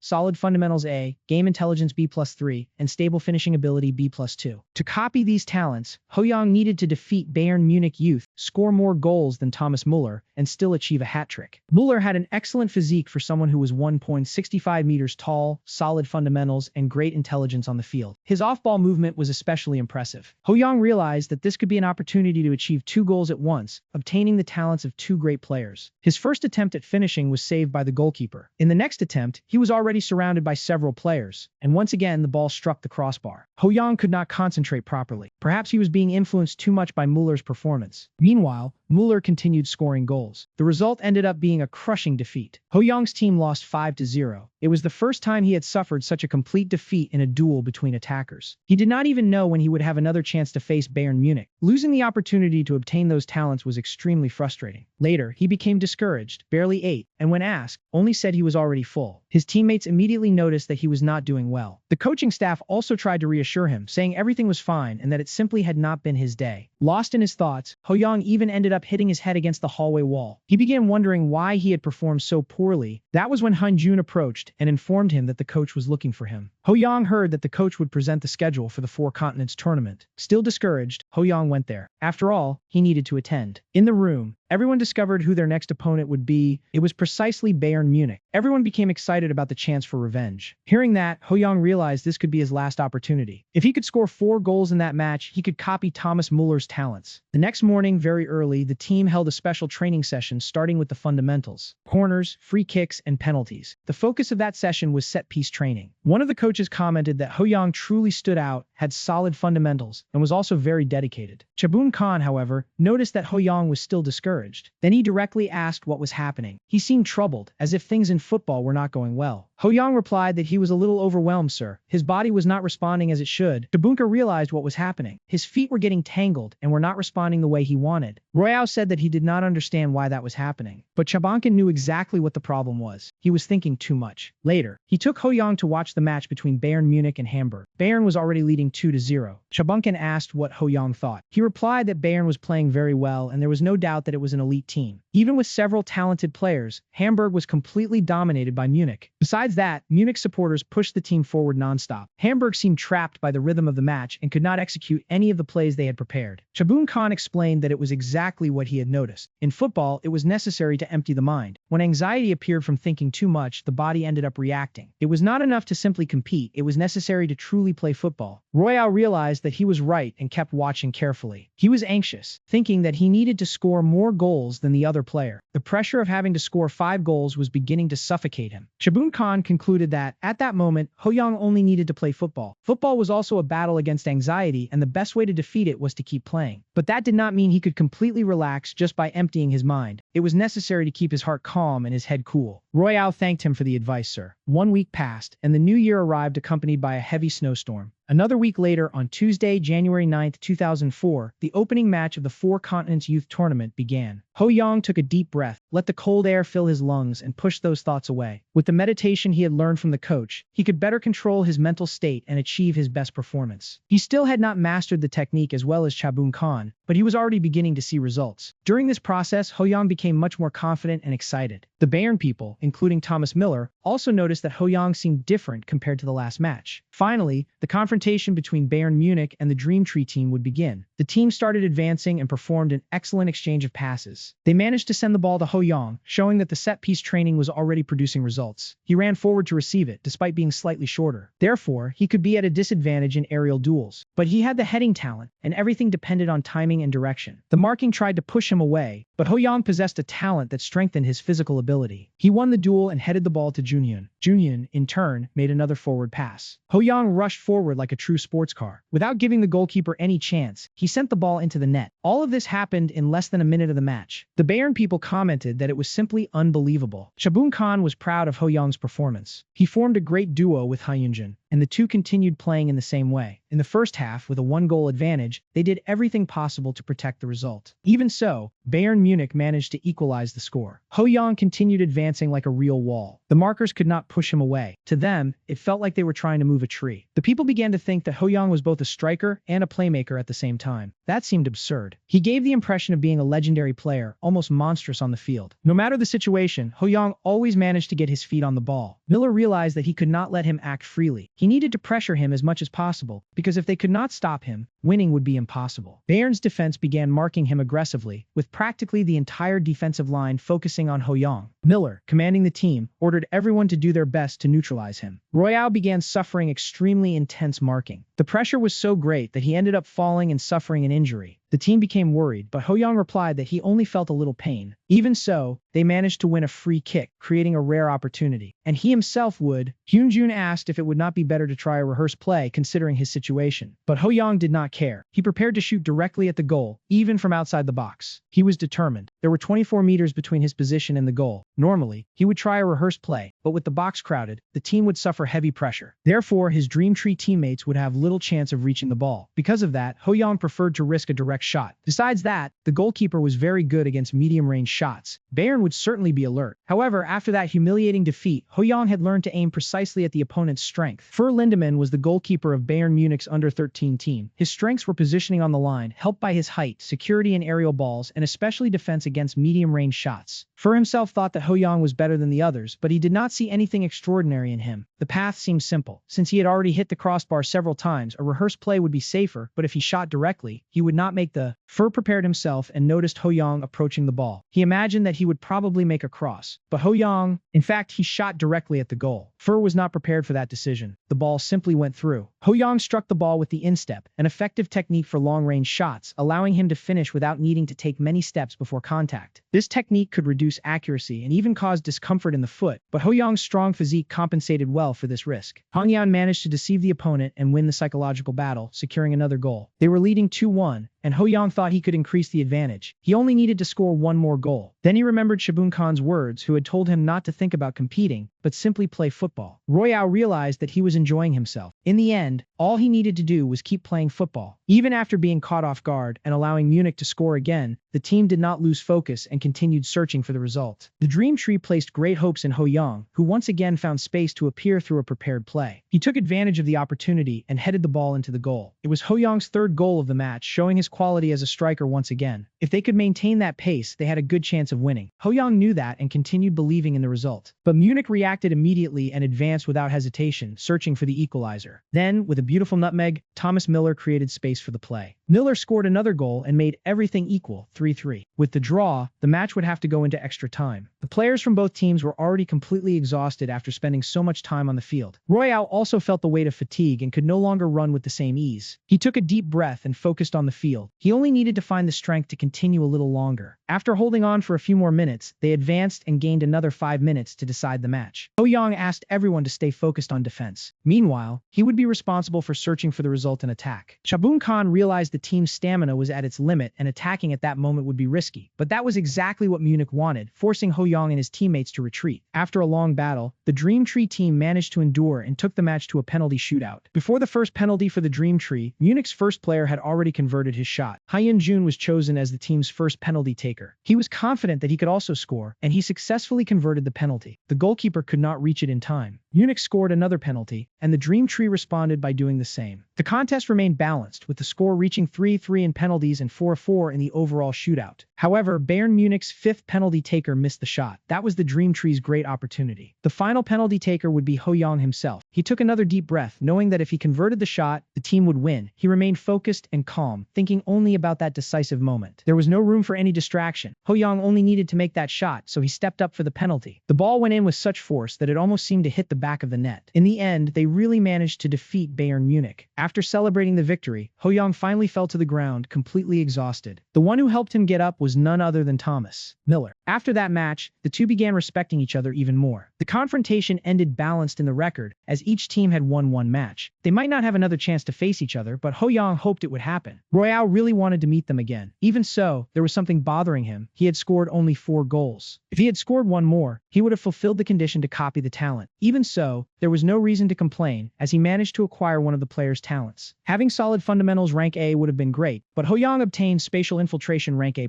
This meant he already possessed almost all the essential qualities of a decisive striker, with infiltration, fundamentals, game vision, and stable finishing, all at rank B or higher. The system informed him that it would take 40 days to completely copy that talent. During this period, Ho-Young could not copy any other. It was a shame that he could not obtain Balak's talent, the other player. Even so, Ho-Young had given his all, so he had nothing to regret. 2 days later, the team faced Seed United, which had advanced through the preliminaries. Still exhausted after the match against Munich, the Dream Tree players entered the field worn out. They ended up losing 2-1. The two teams were evenly matched, but the accumulated fatigue made the difference. After the match, Shabun Khan said everyone had worked hard. For him, defeating Munich was already a great achievement. Since the results had been better than expected, the expedition used the remaining 3 days of the tournament to rest and watch matches, learning from the other players. On the eve of their return, while they were at the hotel, Shabun Khan called Ho-Young for a private conversation. He said he wanted to introduce him to someone and shortly after revealed who had returned. It was Gabriel Batistuta, who wanted to talk with Ho-Young for a while before his departure the next day. Shabun Khan explained that he would keep his promise. Batistuta had promised to explain how he became so good at football if Ho-Young defeated Munich. Batistuta said he had watched the match and asked if Ho-Young wanted to know how someone could become a great player. Then he began explaining. According to him, when playing, it was necessary to visualize the entire field mentally, whether acting in midfield or advancing into the opponent's defense. It was also necessary to follow each player's movements and, above all, understand the rhythm of the match. Ho-Young realized that advice was extremely useful. Learning to read the rhythm of the match could make a huge difference. Suddenly, a system window appeared behind Batistuta. It was something completely new, something that had never happened with Ho-Young. For the first time, he could acquire a talent 33 days in advance. This time, Ho-Young could see all of Batistuta's talents, such as versatility, attacking midfielder, unmatched header rank S, high jump, ball control, proactive movement, tackling, stamina, excellence, free kick, crossing, proactive steps, and tactics. Royale found himself facing a huge list of options. The condition was to score 5 goals, so he began thinking about how he could acquire that talent. He wondered if goals scored from penalties would also count. That would mean he could acquire a unique ranked talent. Ho-Young still did not fully understand how that title worked, but he realized that using midfield versatility to maximize play creation would be incredible. He did not want to be only a striker responsible for scoring goals. He wanted to become an offensive player capable of controlling the rhythm of the match, so he chose Batistuta's unique ranked talent. Ho-Young thanked him for the advice and said that it would certainly be very useful for him. Even after that, Batistuta promised to help him on his journey to become a professional, both in football and in the life of an athlete. He even offered some private lessons. Batistuta explained everything Ho-Young still needed to improve. It was valuable guidance and an excellent way to end that trip. On January 26, 2004, Ho-Young finally returned to Brazil, arriving back in Sao Paulo. When he returned, Ho-Young was warmly welcomed by Moni. He was surprised to realize that her talents had evolved even further. Only the second condition to copy one of them remained, studying hard and acquiring the necessary language skills. Monica approached and noticed how much he had grown. She commented with some sadness that she could no longer pat his head like before. Ho-Young replied that if she wanted, he could do that for her. After that, another month passed. On February 17th, classes finally started again. Ho-Young had to balance school with football training, but good news arrived during that period. After waiting several days, he finally managed to acquire the midfield commander versatility talent. His talent slots were expanded, but it would take 60 to 30 days to complete the acquisition. Until then, he could not copy other talents. Ho-Young thought that was incredible, because this talent also affected other abilities. Batistuta truly had not disappointed his expectations. After a great deal of training at Sao Paulo's training center, 3 weeks had already passed since the beginning of the intensive training focused on developing talents. Ho-Young realized that he was improving very well, perhaps thanks to his football genius talent. Even so, he wanted to give special attention to 3 talents: quick legs, strong physique, and firm muscles. These 3 physical abilities also boosted the growth of his other talents. The stronger his body became, the firmer his muscles were, making both training and matches easier. If he was already at this level, the Brazil Under-13 League would probably be very easy for him. Then Coach Carlos asked if Ho-Young would have time the next day after school. He replied that, in fact, he was already thinking about going to train. Carlos asked him to appear in the physical evaluation room the next day at 2:20 p.m. The next day, several players gathered to undergo medical examinations. Douglas and Casimiro were also among them. For some reason, everyone seemed tense. Ho-Young imagined that he knew the reason: they were older and needed to surpass the minimum requirements to enter the Under-15 team. That medical examination could determine the future of those players, and his as well. It was an opportunity to move directly from Under-13 to Under-15. It would not be easy, but it was worth trying. Therefore, Ho-Young decided to try. During the under-13 period, the examination was quite comprehensive. It included evaluations of the musculoskeletal system and cardiovascular endurance tests. Blood tests, isometric strength tests, cardiac evaluations, and body fat percentage analysis were also performed. There were also running tests, among others. Besides the evaluations required for under 13, Ho-young had to take some additional tests. After the examinations ended, one of the coaches went to Carlos to present the results. In the 25-meter sprint, Ho-young achieved an impressive result. He managed to go under 4 seconds and completed the distance in only 3:97 seconds. The performance was truly impressive. Even compared with young prodigies in the country, that time would place him among the best. His result was comparable to athletes known for their speed and even surpassed the performance of many adults. Carlos was impressed by such rapid improvement and asked what the promotion evaluation result had been. The coach replied that Ho-young had passed easily and surpassed the standards. With that result, he could play around 31 matches that season. Carlos had no idea what Ho-young had done during the preseason, but the boy had certainly trained a lot. And Ho-young was very satisfied with the results of the medical examination. He had grown 7 centimeters in only 4 months. If he continued at this pace, he could surpass 170 meters in a year. Currently, he was 158 meters tall. Perhaps he would end up much taller than he had been in his previous life. The prospect seemed interesting. Then Carlos appeared to inform him that from that moment onward, Royale would begin training at the main center. He had been promoted to the under-15 team. Royale was very happy, and Carlos explained that starting in March, he would also take command of the under-15 team. Royale began talking with Carlos and said that he had realized something important during his time in Germany. Carlos noticed that the boy seemed determined. There was no sign of insecurity in his eyes. Ho-young had discovered a new way of seeing football. Now he needed to learn how to adapt to that mindset. Even in the under-15 team, he showed no concern with the change of category. On the contrary, he was excited, although he still felt a little nervous. Carlos said it would be strange if he was not worried. An athlete always needed to pay attention to what lay ahead. In the under-15 team, Ho-young would encounter a different style of play and would have to quickly adapt to the league's pace. The most important thing would be making use of his strengths within the competition's demands. Carlos thought that boy, so humble and passionate about football, had matured greatly after returning from Germany. Ho-young also had a request related to his contract. He wanted to play at least 31 matches. The medical team confirmed that this would be possible. Carlos told him not to worry because he was already thinking about that. Then he joked that they did not intend to enslave the boy. The coach also asked which club Ho-young would like to join in the future. If he had a good season, he would certainly attract scouts from major clubs. Ho-young replied that he was not thinking about that yet. At that moment, he only wanted to focus on the present. Meanwhile, at the Barafunda Training Center in the main building, the team manager Bianca welcomed Ho-young back. She commented that he had changed a lot since the last time, not only in height but also as a player. And that was not the only change. Ho-young's salary had also increased greatly. His weekly payment had tripled compared to the previous year, in addition to bonuses for achievements such as top scorer, golden ball, MVP, and other awards. He also had the guarantee of playing 31 matches. The club clearly did not want to risk losing Ho-young. As another demonstration of this, the release clause had also increased. The clause was now set at 1 billion won, equivalent at the time to around 1.8 million reais. This was Ho-young's new value. Then April 3rd arrived, with only 1 month left until the start of the Brazilian National Football League. Royale imagined that he would have a very busy day, with no time to rest. Since Brazil was passionate about football, the match schedule became extremely tight during the 10 months of the season. Playing 70 matches per season was something normal, and sometimes that number reached 80. This created many opportunities for promising young players, but it also caused starters to accumulate fatigue more quickly. On the other hand, this pace made players enter the field with even more desire and intensity. Finally, he arrived at the training center. The atmosphere there was completely different from what he knew in the under-13 team. Even without showing it clearly, scouts were watching Ho-young. No matter where he went, he would not be able to escape the competition for a place in the first team. Since it was a major tournament watched closely by many scouts, it would be an opportunity nobody wanted to waste, especially for Ho-young, who was loaned to another club and could end up becoming one of the main players being observed. He quickly recognized at least 2 familiar faces, Casemiro and Douglas. Ho-young only needed to continue showing the same football as always. If he maintained that performance, recognition would come sooner or later. Even so, he had a bad feeling. It was because of a hooded boy who kept staring at him. So Ho-young asked what was going on. "Who are you looking at, boy?" However, when he passed by him, Ho-young had the impression that he already knew that boy. He wondered if it was not Rosca, one of Brazil's greatest prospects, a standout from the under-15 team who had transferred to Sao Paulo that year. Even so, Ho-young continued to have a strange feeling about that boy. Later, Carlos explained that, since new players had joined the team, the initial focus would be improving everyone's chemistry. They would be divided into 2 teams and play matches by regularly switching sides until everyone could play in sync. Ho-young was placed on Team A, and that Rosca guy was placed on the team. As soon as the training match began, Ho-young sprinted across the field at an incredible speed. He received the ball, advanced directly toward the goal, and managed to score. Team B had no time to react. Everything happened in an instant, and that boy seemed to run like a horse. Rosca only commented that he really was everything people said he was. The coach said it was hard to believe even after seeing it with his own eyes. Ho-young was truly impressive. Rosca, born in 1991, was an exceptional player who, in Ho-young's original timeline, would be recognized as one of Brazil's 3 greatest prospects. His position was closer to that of a second striker than a midfielder. Besides that, he possessed extraordinary game intelligence, capable of influencing the rhythm of the match. Rosca needed to catch up to Ho-young. That was what he was focused on at that moment. He asked for the ball and received the pass correctly, but Ho-young was already following his movement. Rosca felt enormous pressure coming from that incredibly fast boy. Rosca managed to intercept the ball and quickly passed it to a teammate. He could not understand how that boy had such an impressive physique. His team's attacking rhythm was constantly being interrupted. Then he realized that, the moment he received the ball, Ho-young had intentionally created space, drawing the opponent into that area. Without a doubt, Ho-young was not an ordinary player. His speed was absurd, and even running like that, his passes remained accurate. Rosca realized that Ho-young was controlling the match and commanding the distribution of the ball with astonishing stability practically by himself. As if that was not enough, he also helped keep the defense organized. Ho-young was also excellent in aerial duels. Taking the ball away from him was simply impossible, as if he knew how to do everything on the field. But Rosca did not want to become discouraged. Football was a team sport, so perhaps he had only been unlucky with that team on that occasion. When the teams were switched, Ho-young remained on Team A, while Rosca moved to Team D. Rosca knew the coaches were paying attention to that boy. He needed to make those eyes turn toward him as well. However, when he faced Ho-young, he also analyzed him using his system. Rosca possessed football prodigy A, judgment A, excellent positioning B+,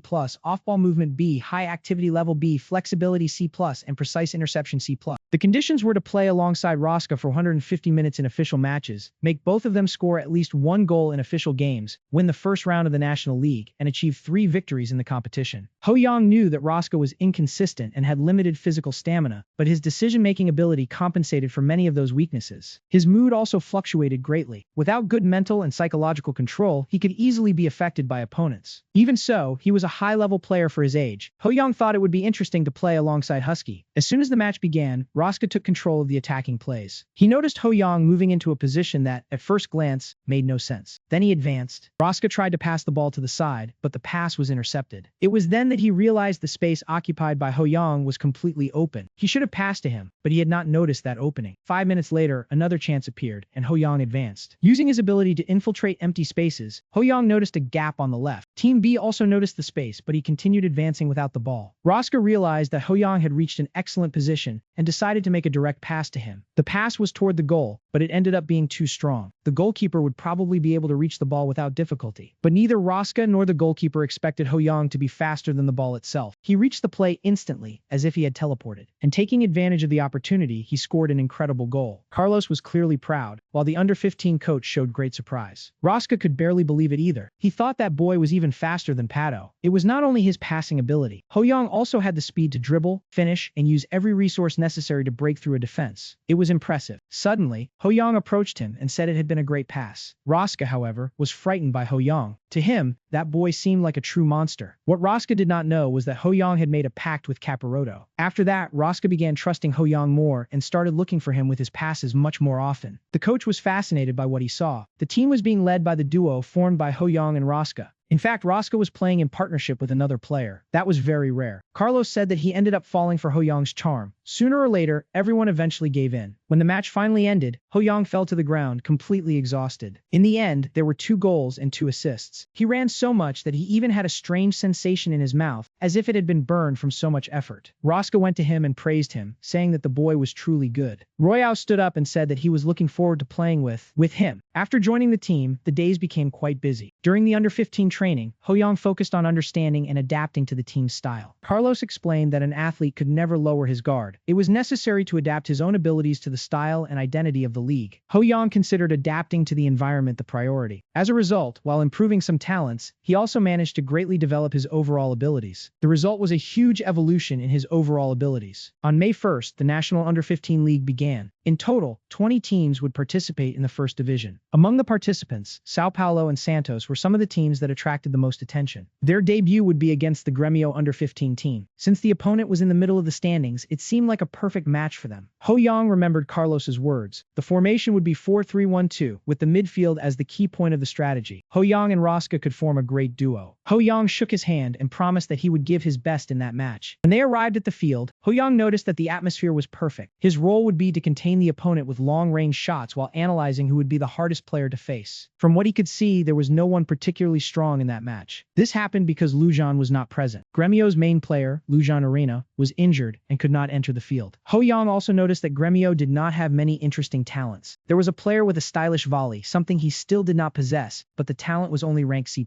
This talent belonged to Henrique Netuardo. The conditions were simple: perform 2 tackles and score 1 goal. Ranhao was excited, but he soon realized that Roska seemed even more determined. He was also excited to make his debut. The match began with Sao Paulo moving forward on the attack. Ho Yang asked for the ball to come back to him. The results of the training were already beginning to appear. After 5 minutes of play, they continued dominating possession. Then, the defense tried to make a more advanced pass. However, Henrique, one of Gremio's players, managed to intercept the ball and quickly advanced in the opposite direction. Gremio's counterattack was fast. Without precise passes and dribbles, however, that type of play would not work. Even facing a higher level, Ho Yang was not intimidated. On the contrary, he became even more excited. Gremio used a style of football called bread football. It was a type of anti-football that bothered opponents with physical play, seeking to provoke fouls. It worked well against explosive players and also against mentally fragile athletes such as Roska, who was becoming increasingly irritated. Freno, however, warned him not to fall for the provocations. As the captain of Sao Paulo under-15, he needed to keep the team focused. Freno thought that they had barely managed to finish, but there was no reason to panic. The important thing was to remain calm. Normally, as captain, he would feel a lot of pressure and responsibility, especially in a debut as important as that one. But with Ho Yang on the field, Freno did not feel as nervous. The defender Freno had excellent game reading and a lot of experience. As the leader of Sao Paulo under-15, he knew the team well. Freno quickly realized how different Ho Yang was. Even though they had trained together for less than a month, he could already notice the speed at which Ho Yang thought, and also the depth of his plays. It was impressive to see someone capable of carrying the entire team. Freno knew that with Ho Yang, they might even compete for the title, and his shot set the team's offensive line into motion, making the entire midfield advance. Roska was the first to receive the pass. Henrique was blocking the path, so it would be difficult for Roska to get past him. But Ho Yang had already signaled for him to pass the ball to. Roska thought the space was too tight. Even so, he decided to trust the boy. As soon as he received the ball, Ho Yang crossed an extremely narrow corridor. Gremio's defense did not even have time to react. Ho Yang shot directly at the goal, already certain that the ball would enter. At that moment, his confidence was 100%. The people on the bench commented that the boy was truly very good. Henrique asked if he had shot from around 30 meters. The defense was still surprised by the impressive speed of the finish. Royale was also impressed when he realized that his abilities worked even in the under-15 category. He immediately went to celebrate together with the coach. Then, suddenly, his talent evolved into powerful mid-range shot, capable of breaking through the defense, reaching rank B. It was a new talent that had just evolved, and he only achieved it thanks to his own effort. It was his first rank increase. The other C-level talents he still possessed could also follow the same path and evolve. His heart was beating rapidly. The Gremio players discussed and concluded that they could not allow Ho Yang that shooting angle again. They needed to remember what they had trained. The one giving instructions was Alec Wecker, captain of Gremio under-15, half American and half Brazilian. He ordered the team to advance and push the line up. Even leaving the sides more open, they needed to reduce the shooting angles as much as possible. That boy's main specialty was mid-range shooting. Alec analyzed Ho Yang, an explosive penetrating player with excellent mid-range finishing. He was complete, and both coaches and players already knew his specialty well. But even knowing his style, they could not find a way to stop him. Therefore, anyone who thought Ho Yang was only having fun until then would soon notice the change. They would try to stop his goals and respond with counterattacks using swamp football. The audience might find the match boring, but that was the best strategy they had. Ho Yang would not let the match continue easily the way Gremio wanted. Later, while Ho Yang advanced, he realized that he and Roska were receiving double marking, with 2 Gremio players following each of them. It was an extremely troublesome marking, part of that suffocating defensive strategy. The intention was to force Sao Paulo's players into making mistakes and try to win a foul. Alec thought that no matter how good Ho Yang and Roska were, it would mean nothing if they could not score. He needed to take advantage of that opportunity. Then he took advantage of that moment and tried to find an opening to start the attack. However, Royal appeared and managed to intercept the ball before the play could advance. Even so, he recovered possession and managed to move forward. Then he passed it to the midfield, making the offensive line advance further and further. Alec and Henry continued following Ho Yong closely, even pulling his shirt to stop his advance. Sao Paulo's bench complained that it was unfair. The marking was so tight that it did not even give the boy space to breathe. The referee ended up showing a yellow card to Gremio's captain for the foul. Ho Yong thought receiving that yellow card would be bad, but in reality, the interruption ended up benefiting his team and stopped the opponent's play. They trusted their set pieces inside the box. In aerial duels, whoever gets the better position usually gains the advantage. Alec tried to push Ho Yong to gain space, but Alec realized that the boy was much stronger than he had imagined. Royale managed to position himself better and pushed Alec away, gaining the advantage in the contest for the ball. Then he headed the ball backward and sent it toward the goal. In other words, the yellow card received by Gremio's captain ended up being of little use, because even so, Sao Paulo managed to score. Alec was impressed. That boy was fast, strong, and also played very well in the air. To him, that simply did not seem fair. Carlos realized that it was Ho Yong's first headed goal in Brazil. Who could have imagined that the boy had such an impressive talent? Scoring with a header right in his debut and at that height was surprising. Carlos did not even know when Ho Yong's heading ability had improved so much. Romario could also score with headers despite being short, so it was not necessarily impossible. But Romario had a unique talent that explained this ability. Perhaps Ho Yong also possessed some similar special talent. No, comparing Ho Yong with Romario was probably an exaggeration. Carlos realized that his expectations had gone too far. In any case, that boy deserved to receive a reward for what he was doing. When the first half ended, Carvalho, Gremio's coach, was truly surprised by what he had seen. He did not expect Ho Yong to perform so well, and that was already making the match quite difficult for his team. For the second half, he decided to greatly strengthen the defense and abandon the back four, switching to man marking. The order was clear: the defenders needed to stay glued to Ho Yong and give him no space. Without wasting any time, when the match restarted, everyone was surprised by Sao Paulo's tactical change. Ho Yong moved into midfield, while Rosca dropped back to play as a defensive midfielder. To strengthen the attack, Douglas also entered the field. Gremio was completely lost against the new formation. Taking advantage of the opponent's disorganization, Ho Yong pushed forward strongly through the middle. Alec could not keep up with the pace, and Ho Yong took advantage to score again, completing his third goal. Alec was beginning to lose hope and started wondering if the difference in talent was truly that great. In the end, Sao Paulo confirmed their superiority and won the match by an impressive 6-0. Ho Yong realized everything had gone according to plan, and he had even managed to score a hat trick right on his debut. After the match, he also copied the stylish volley talent, rank C+. Perhaps it would not take long for him to copy Rosca's talent as well. Just thinking about it, Ho Yong could hardly wait. When the Sao Paulo players returned to the locker room, Sao Paulo's director Victor was already waiting for them and intended to reward the team accordingly. Everyone commented that Victor had come personally. He was an impressive figure, and almost no one dared approach him to speak. But Ho Yong, without any hesitation, walked directly toward the director. And Victor? He immediately realized that it could only be Ho Yong and said it was an honor to meet him, recognizing the presence of an old acquaintance. Ho Yong, on the other hand, thought he seemed extremely formal despite being. Later, the director asked if anyone had ever thought about visiting Morumbi. Everyone answered that of course it would be amazing, after all, that was their dream stadium. Victor was satisfied and revealed that he had already bought tickets for everyone. They would meet at Morumbi the next day. However, in the middle of the boys' celebration, Carlos called Ho Yong for a private conversation. Soon after, they took the boy to. The reporter began the interview by talking directly about the hat trick scored on that debut. Ho Yong was nervous, after all. This would be his first interview in Brazil. The reporter highlighted that historic moment and asked how he felt. He also wanted to know if the first goal, a powerful medium-range shot in a tight space, had been planned. Royale explained that it had. He had always trusted his own speed and medium-range shot. When he saw the opportunity, he simply finished. The reporter also commented that, right after scoring, Ho Yong ran directly toward Coach Carlos. He answered that, although he scored the goal, everything started with the opportunity Coach gave him to make. That goal only happened thanks to the teamwork they had been developing together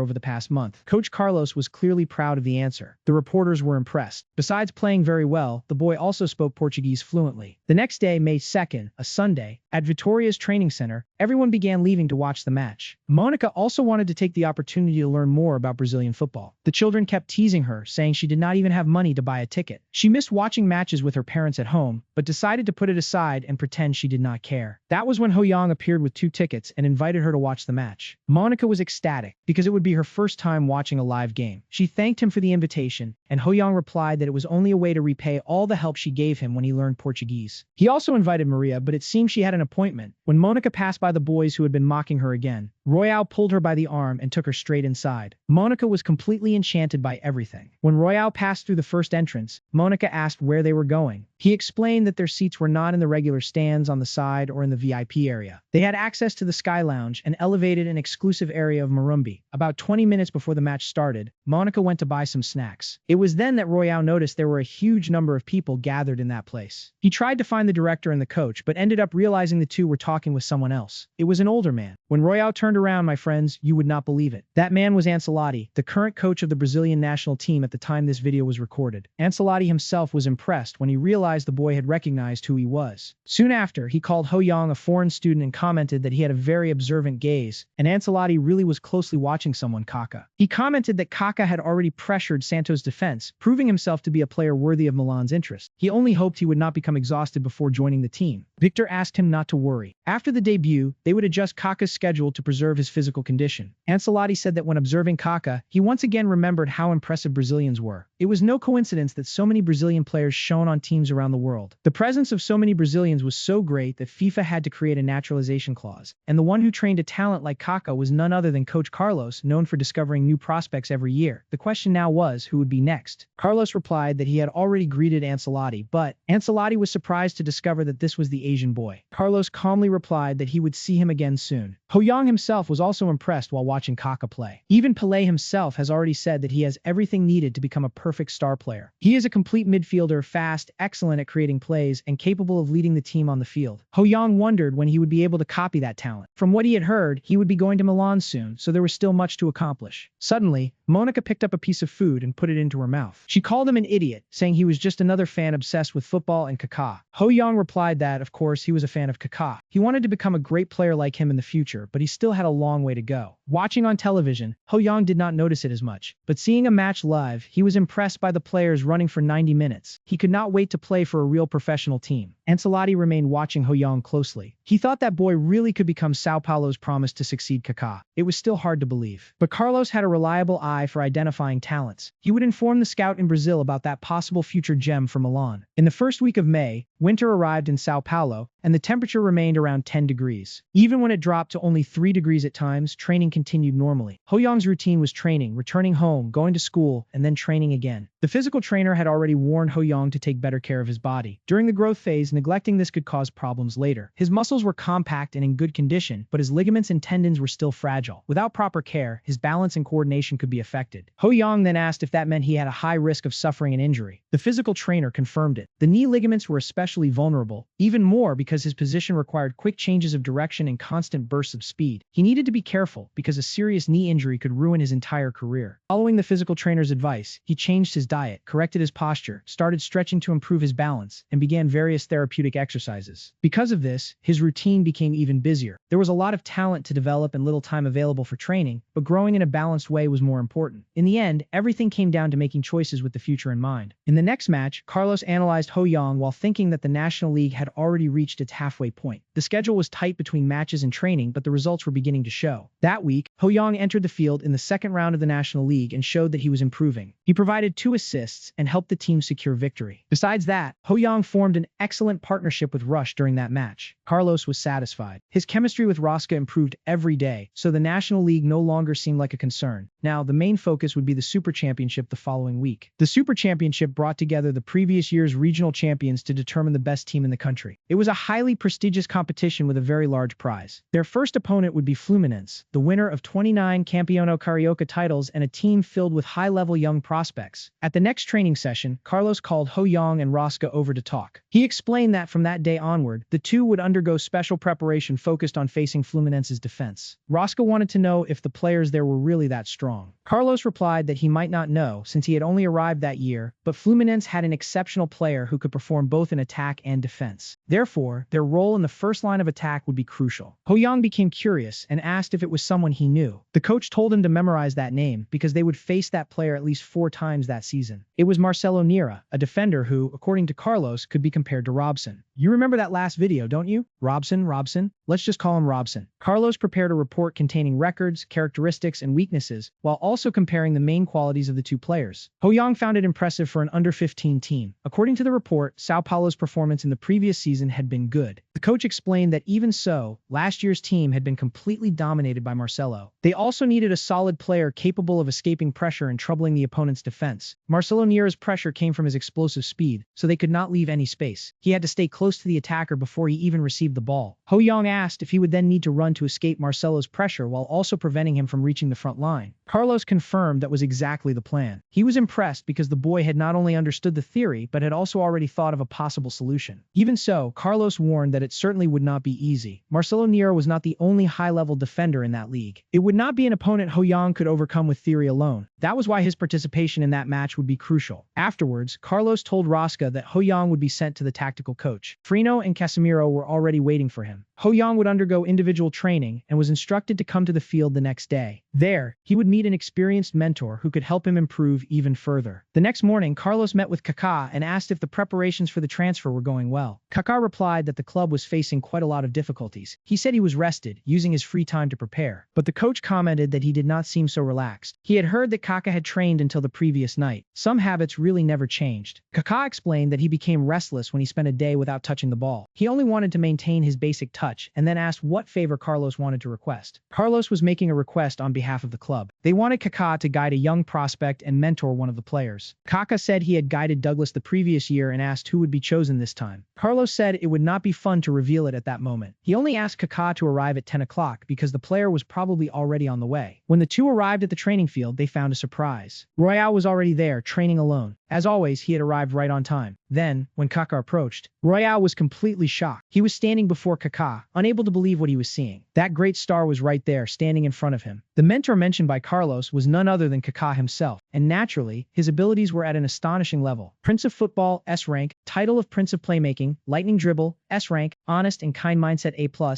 impressive speed A+, sculpted beauty A+, powerful mid-range shot A+, flexible technique A, finishing A, high work rate A. There were still other talents to develop. Ho-young thought that Kaká had not even reached his peak yet and already possessed that level. The nickname Prince of Football made perfect sense, especially because of his playmaking ability. Kaká possessed exactly the qualities needed for an attacking playmaker. His ability to create chances and distribute the ball was at an extremely high level. In short, his versatility greatly contributed to the flow of the match. Facing a talent as extraordinary as Kaká, the requirements to copy his abilities were naturally very demanding. The first condition was to train with Kaká for 1,000 minutes, around 16 hours. The second was to learn from his experience. The third was to advance to the B phase of the Super Championship. The fourth was to reach the round of 16 of the tournament. The fifth was to score 3 goals against Fluminense. The hidden condition would be unlocked after copying at least one of Kaká's talents. Ho-young was worried because Kaká would go to Milan in June, and there might not be enough time to complete the 1,000 minutes. Carlos said that starting today, Kaká would be Royale's mentor for the next 4 weeks. And as expected, he became excited. After all, that was a unique opportunity in League. After only 1 hour of training, Ho-young was already almost out of breath, even while doing basic exercises. He knew Kaká trained even on his days off, but he never imagined it was at this level. Ho-young thought he trained hard, but realized he still had much to learn. The intensity was heavy for his body at that moment, but he intended to make the most of every opportunity when Su. As Chabun Khan had said, he always made the most of every moment and played football with true passion. Even so, he kept moving forward, enduring the effort with all the strength he had. Kaká advised him not to push beyond his limits. After all, this was only the first day. Ruao thanked him for the advice, but he also wanted to become a great player, just like Kaká. Kaká replied that he was now beginning to understand exactly what Carlos meant. Before starting the real training, Kaká asked Royale what role he wanted to have in football. The answer was clear: he wanted to control the game. Kaká explained that he had the qualities of a good playmaker. The playmaker determines the paths of the attack, controls the match tempo, and creates chances by reading the flow of the game. Inspired by players like Zidane, Maradona, Messi, and Ronaldinho, Ho-young wanted to play as a winger, attacking midfielder, and even a second striker. Kaká said that in that case, they needed to find out whether he truly had the potential for that role. Then he prepared a circuit to test Ho-young and discover whether he had the necessary qualities to become a playmaker. According to Kaká, this position relied on 4 main foundations observations, intuition, decision-making, judgment, and game vision. In some situations, it was necessary to pass the ball back to midfield and receive it again. In others, it was necessary to create passing lanes with constant movement even without the ball. Royale asked if the foundation of a playmaker started precisely with controlling possession. Kaka confirmed that it did. Having the ball was the first step. Before learning to protect it, the player needed to know how to receive it correctly. So Kaka decided to begin by evaluating judgment and game vision. He told Ho-young to take position and run to receive the ball as soon as it passed through. Rayan thought it was an exercise similar to what he usually did with Rosca, so he imagined it would not be too difficult. However, Kaka knew the activity only looked simple at first glance and would be much more complicated in practice. Since there were cones spread throughout the circuit, Ho-young could not rely only on speed. He needed to keep his vision of the field, especially because he was only 12 years old. Besides that, the two had never trained together before, which made the exercise even more difficult for Ho-young. At least that was how Kaka saw the situation. Kaka asked Ho-young to keep his attention on the ball, because losing sight of it would mean failing the exercise. To begin, Kaka made a fast, difficult, and well-placed pass farther ahead. He was certain that Ho-young probably would not be able to reach that ball, but Ho-young easily followed the pace and managed to dodge all the cones before controlling the ball. Kaka knew Ho-young's reflexes were not extraordinary, but his speed was truly impressive. Now Kaka was beginning to understand why Carlos had chosen that boy for the mission. The training continued this way, with Kaka always anticipating his actions and putting Ho-young to the test. Even so, Ho-young managed to overcome almost every challenge presented to him. In the end, however, he was completely exhausted. That training had been quite... Kaka noticed his condition and told him to rest for a while. He said it was fine. They would take a 10-minute break. When Ho-young sat down, exhausted, Kaka realized the boy was doing much better than he expected. He also showed excellent understanding of rhythm and the space around him. Besides that, he possessed impressive mental strength and determination. Kaka saw a younger version of himself in him and believed his football would continue to improve greatly. Ho-young asked if Kaka should not rest as well, since this was supposed to be a recovery period. Kaka sat down and asked if Ho-young was worried about him. He explained that a person needed to maintain dedication constantly. Only in that way was it possible to preserve discipline when truly great challenges appeared. Motivated by his mentor's words, Ho-young asked them to continue. Kaka agreed, saying that dedication always brought results in the end, whether in technique or any other area. Then he suggested another type of training, remembering that the next match would be important. Royale confirmed it. The opposing team would have the defender Marcelo, who according to the coach was a true monster on the field. Kaka replied that if the coach had said so, then it had to be true. Maybe the two would even play together for the national team someday. Ho-young thought that in the original timeline, Kaka really would play with Marcelo in the future. Besides that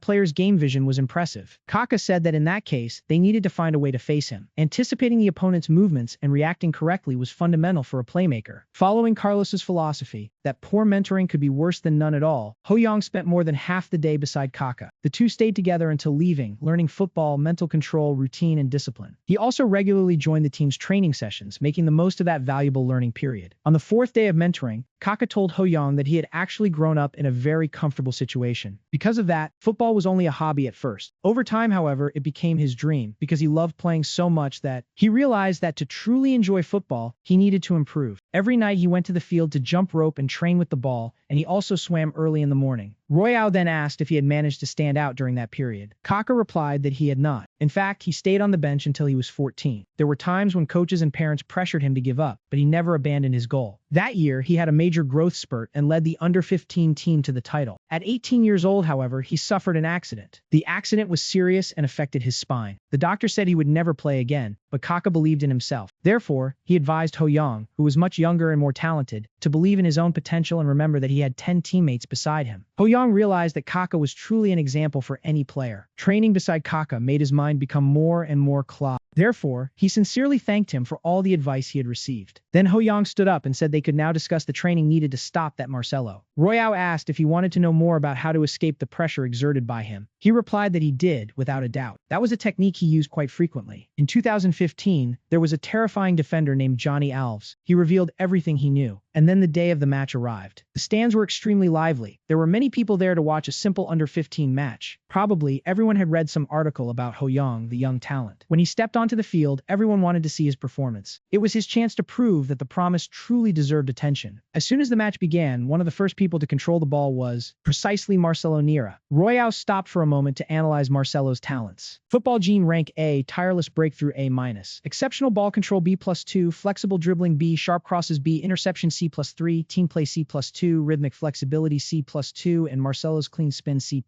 Marcelo's spin was also known as roulette. Fluminense had an extremely solid defense and changed the game with a single counterattack. Everything seemed to revolve around Marcelo. Kaká had said that observing the field was also an essential quality for a playmaker. Therefore, Ho-Yang carefully searched for an opening. Marcelo's flexible dribbling was excellent with the ball and allowed him to maintain possession for a long time. Besides that, he was good at tackles and trusted that he could recover the ball even when he made mistakes. But he warned Rosca that when he gave the signal, he should pressure the number 2. The number 2 waited for Marcelo's pass, and Marcelo noticed an opportunity. But at that moment, Rosca was already marking him closely. Marcelo hesitated between trying to dribble or playing the ball forward. For a moment, he did not know what to do. Ho-Yang also moved closer to pressure him, but that would not be enough. Marcelo would not be stopped by this pressure alone. He pulled the ball back, trying to make a backward pass. However, he failed. It was not only Ho-Yang's pressure, there was also the physical contact. Ho-Yang had an extremely strong physique and barely moved during the collision. He managed to recover the ball. Marcelo thought Ho-Yang would be fast, but discovered that he was as solid as a rock. With possession of the ball, Ho-Yang realized the situation was exactly as Kaká had explained. Players like Marcelo were vulnerable to physical contact, so they needed to be pressured without giving them room to react. Meanwhile, Rosca was already beginning to move into the penalty area. This was the result of Ho-Yang's talent as a versatile midfield commander. His game vision had improved greatly. He found space and made an excellent pass to Holger. Rosca returned the ball ahead, allowing Ho-Yang to move forward. Face to face with the goalkeeper, he struck with the inside of his foot, sending the ball into the right spot. Thus, he managed to score right at the beginning of the match. Carlos realized that Ho-Yang was not only trying to break through the defense, but was also varying his plays greatly. Safe, efficient, and without wasting energy, his football was exemplary. The 1-2s between Rosca and Ho-Yang were extremely precise. The timing of their passes seemed perfect, as if the two had trained together for years. Marcelo kept wondering who that kid was. With the end of the first half, Sao Paulo was winning 1-0. Marcelo was satisfied, thinking that if they could win that match, the path to the final would become much easier. Conceding a goal did not mean the end of the world. He tried to stay calm, but the real problem was that kid, Ho-Yang. Marcelo could not allow him to keep dominating him like that. At 20 minutes of the second half, Fluminense began to have some problems. The marking became slightly disorganized, and the team ended up receiving a yellow card. Marcelo realized that Sao Paulo was intentionally forcing physical play, so he asked his teammates to stay calm and not follow the opponent's rhythm. Carlos thought that strategy resembled Gremio's swamp football. It would make it difficult for Fluminense to press the way they usually did. I will take advantage of this opening. He had already told Douglas to prepare to enter. Douglas warmed up, and shortly after, there was a substitution. Douglas Costa entered the field and immediately looked toward Ho-Yang. Ho-Yang then ordered them to spread the field wider. Everyone began moving as soon as they received the signal. Ho-Yang knew Marcelo was moving too much. Because of that, their build-up was stuck, and they needed to widen the lead before the opponent managed to organize their marking. Ho-Yang calmed down and thought for a few moments. He analyzed the field and realized that the second and third lines were too far apart. That was exactly where their flow of play broke down. Royao told Douglas to drop back and receive the ball. Douglas received it quickly and moved forward. But Fluminense's defense had no intention of allowing that to happen. The defenders approached, but even so, Ho-Yang managed to make a direct pass to the player who would continue the play. The people in the stands commented that Sao Paulo's players were no joke. Ho-Yang realized that thanks to Douglas, Fluminense's pressure was beginning to fall apart. If Douglas advanced to the first line, Ho-Yang would have room to infiltrate. Douglas, still in possession of the ball, made a perfect forward pass to Royao. Royao won the one-on-one duel against the goalkeeper and scored another beautiful goal. The people from Fluminense began wondering where Ho-Yang had suddenly come from. The situation was already making everyone increasingly discouraged. Marcelo was clearly irritated. From that moment on, Sao Paulo completely controlled the match. Fluminense's defense began showing gaps, and Ho-Yang took advantage by breaking through repeatedly. Marcelo still tried to launch some counterattacks, but he could not score. With the defense disorganized, he barely found room for his main weapon, his bursts of speed and breakthroughs. The match ended that way, with Sao Paulo defeating Fluminense 2-0. Both goals were scored by the most talked-about debutant of the match, Roy. For him, seeing that result surely brought an incredible feeling. No matter how intense the preparation was, that feeling of achievement gave him strength to keep moving forward. Carlos also made sure to say that he had done an excellent job. Later, Ho-Yang prepared to copy Marcelo's talents. Among the options was the possibility of obtaining the ranked football gene. As soon as he obtained it, his football genius evolved to A+.